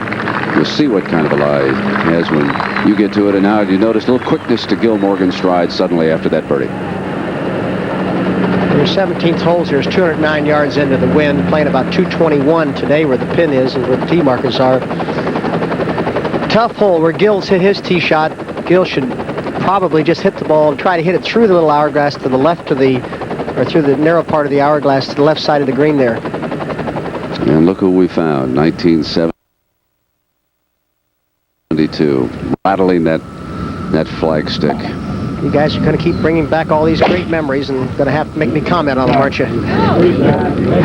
That was one of my real fun shots I've ever played. When you're standing on that tee and you know that the pressure of trying to finish up the U.S. Open and have a shot, get a result like that, it's kind of fun. This one wasn't so much fun. Oh, yes, it was. I mean, you know, sure, I thought I was going to win my Open, but anytime anybody takes a shot like this and beats you with playing a great shot like that, you can't stand back and wish him bad luck. You say, nice shot, well done. Now Floyd. Second shot here at 18. He's having to hit that ball low and out around the pine tree. Played a nice shot down the right-hand side. Just cut it away from the water. That's really what the 18th hole has become this week for most of the players, is a way to put it 100 yards from the green and 2. Be able to play a third shot and give yourself a chance to putt for birdie. Back with Morgan's troubles. 25 feet to the left of the hole would be a good shot right here. Yeah, I think that's a smart play.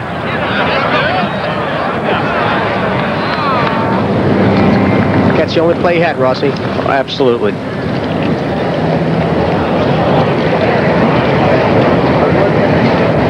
Now here Gil has, lost the lead, gotten it back, but he still has a presence of mind not to try a shot that would be kind of dumb. He played a shot that was very smart, knowing that he's still right in the golf tournament. He's got tomorrow to regroup himself. He hasn't played himself out of it. He's still right there. He's thinking a little better right now, Jack, I think, than he did at 10 and 14. His course management kind of came apart at those 2 holes. Well, I think that little putty hole at 15, Rossi, was a big putt for him. It sure was. Now Dillard. He's pitching right into the wind. If he throws it up in the air, he might be able to stop it from there. Yeah, he's got to play from there.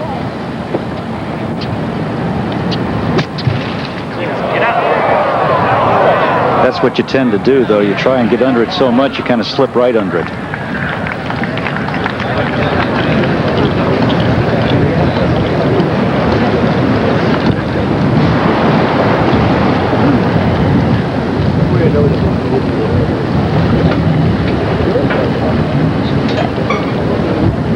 Part of the great scene here at Pebble Beach.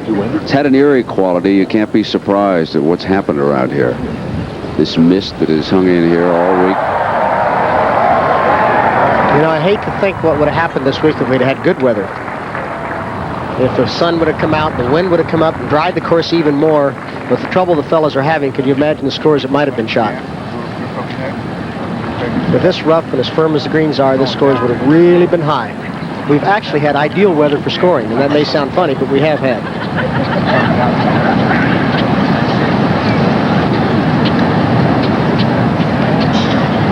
To hold sole possession of the lead.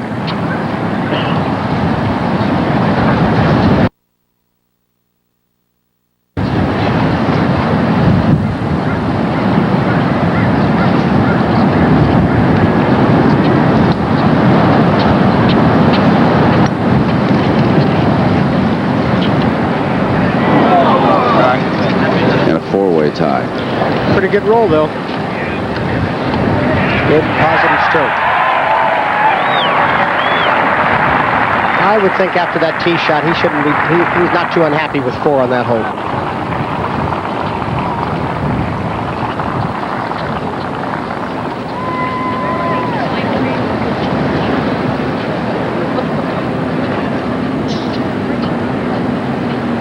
Now here's Forsbrand moments ago at the 18th. I think you heard the roar in the background.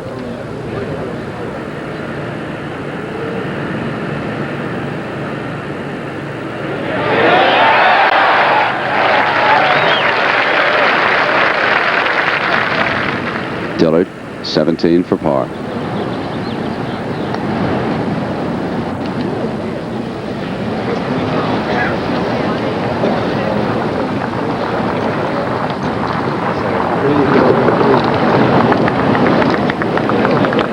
Raymond approaching the 18th. You can see the broadcast position here right beyond the 18th green.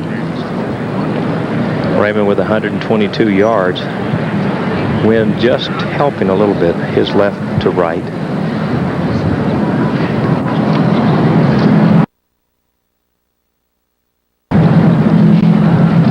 Looks Morgan like tapped in.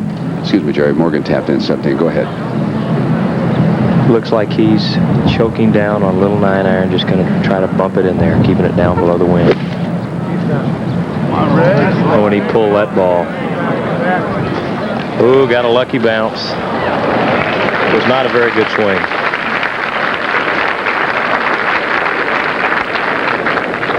He'll get a warm ovation when he comes down the fairway toward the 18th green. Large crowd gathering now for our final twosomes of the day. Started the day with Gil Morgan at -9. He got to -10, then -12, and gave it away on the march home.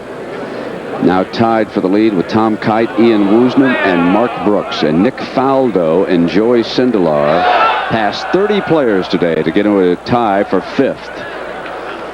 Now here's Morgan on the tee, has gone to the iron at 18.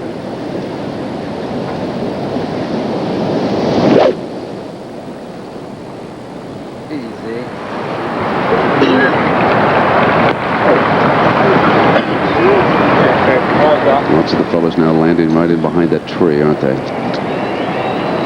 It's a tough place to play from. You've got to figure out whether to hook it or slice it, and with the slice wind, it's tough. So here comes Raymond.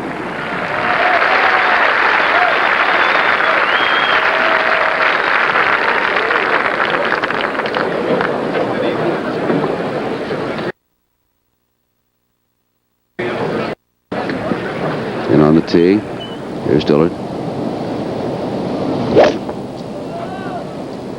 Good swing. Thanks.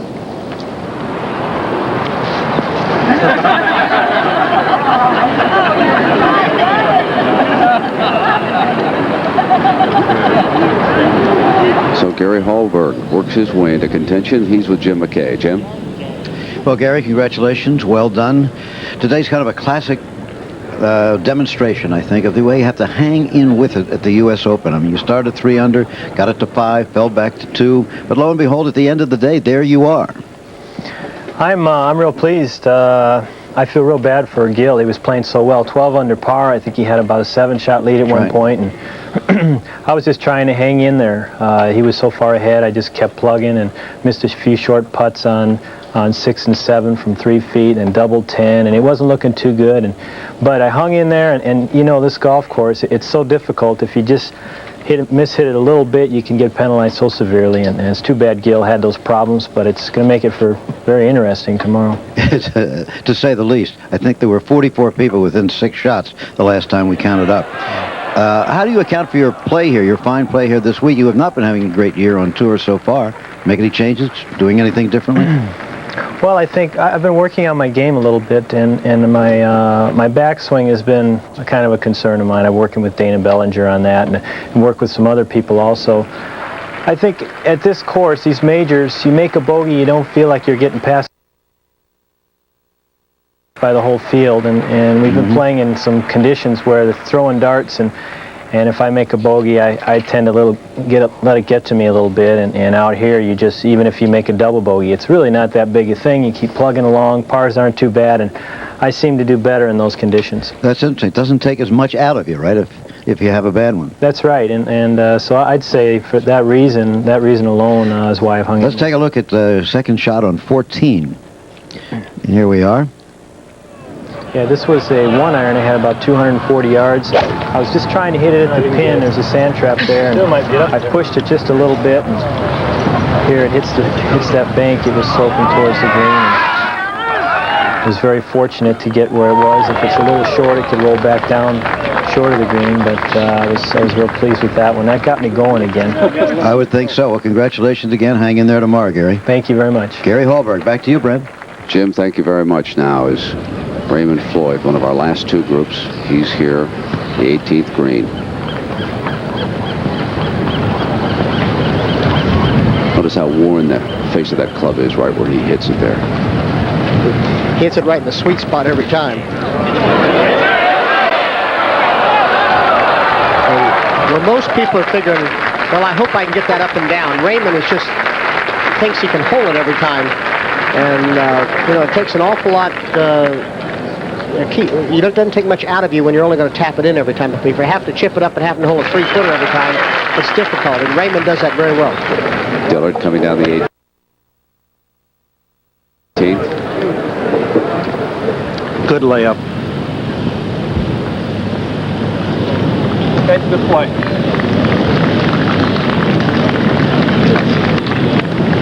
Gil Morgan's got to make a serious decision here, Jack, as to whether he's going to the right or the left. If he goes left, he's going to have to really put it out over the ocean. Yeah, he's got a little bit tougher decision than most of the fellas have had. They've been able to go left to the tree, Rossi, and I think he's going right, yeah, Jack. I think he's going to go right. He's going to have to hit it just a little low draw down there, isn't he?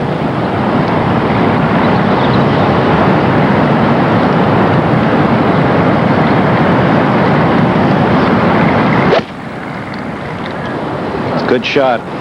Yeah, very well played.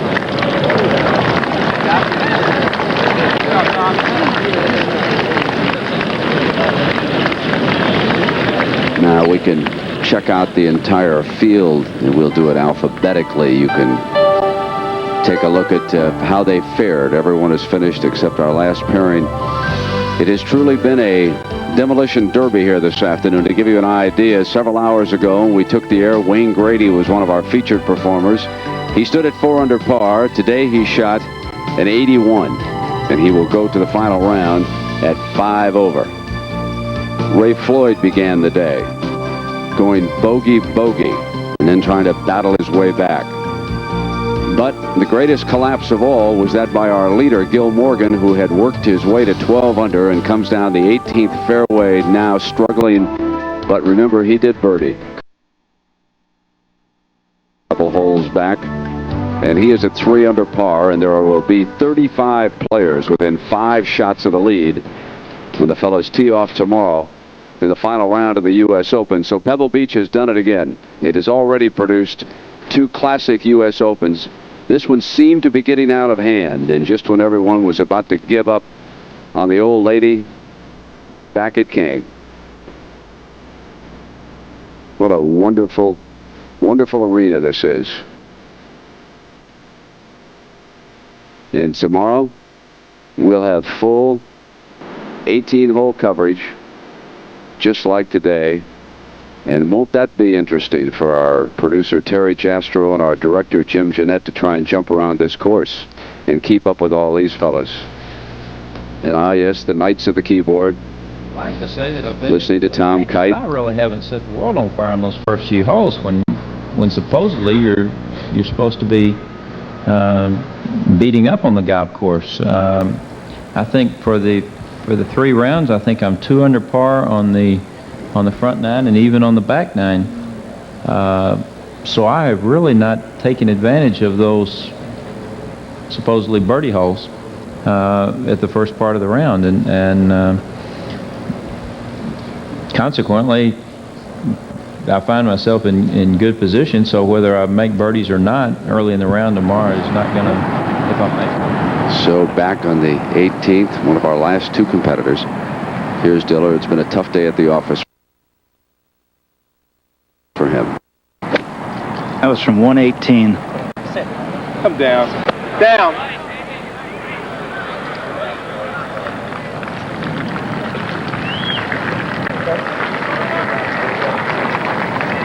Yeah, sure do. Only one to the hole. 85 and 16. 85 and 16. And here's Morgan. 101 yards, you heard his caddy say.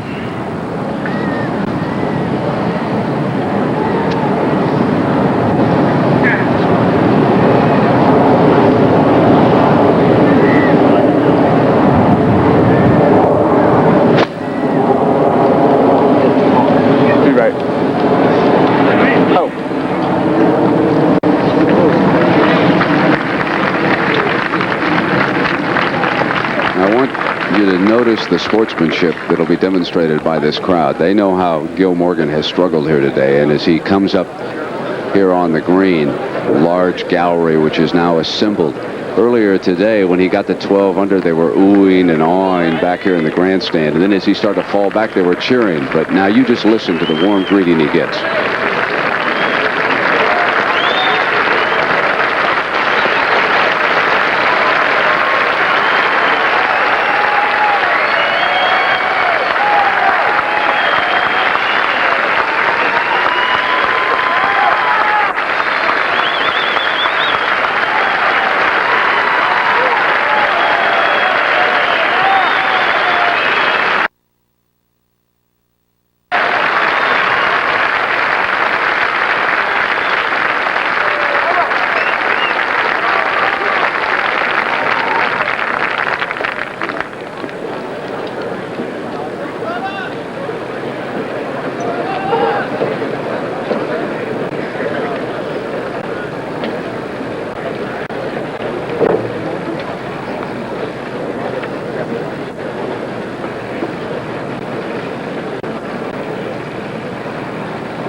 Now there's David Eager.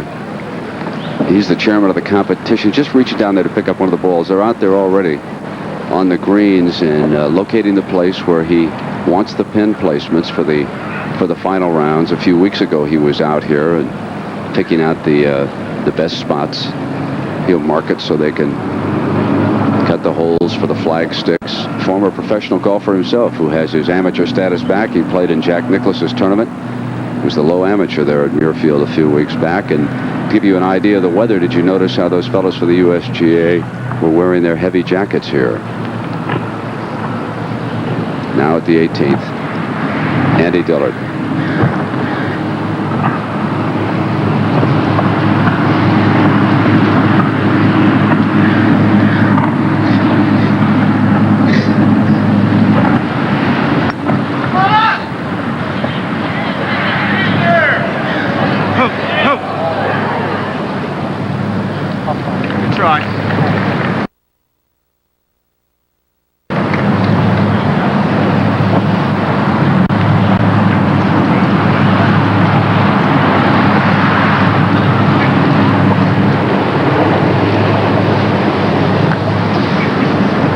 Now the most painful part for Gil Morgan will certainly not be finishing up, but he'll have to go in and explain. Every double bogey and every missed shot when it's over. You know, that's kind of cruel, Brent, because it's here the man is leading the U.S. Open, still leading the U.S. Open. He's still, yes, he's had his problems, but, you know, he's 3 under par, and there's anybody in the tournament that's any better than that. And he's still there, but still a good chance to win. So let's give him a little credit here. Jack, isn't this the putt that looks like it's going to go to the right and doesn't? Yeah, I think it is, Russ. This putt looks like the ocean's to the right, but the ocean actually is behind him. He's actually grains in his face. It's hard to get that ball to the hole from there. He got it there. Beautiful. Well, he can go to the press room and explain that one. How's that? Nice putt.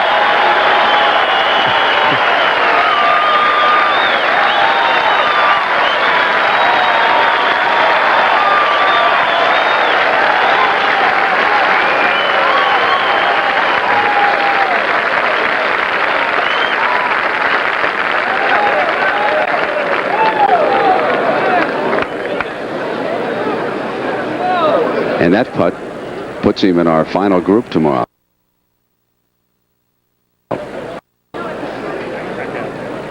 And the first competitor who came in at 3 under was Ian Woosnam.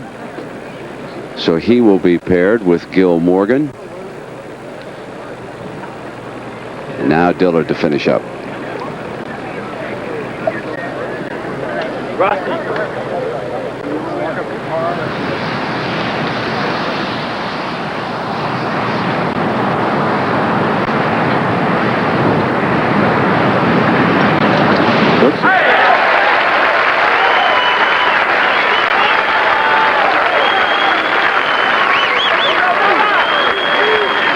So a tough round, but still a smile, because he didn't expect to be anywhere near the top after a couple of rounds. And it was Gil Morgan who managed to birdie 2 of the last 3 holes, enabling him to regain the lead.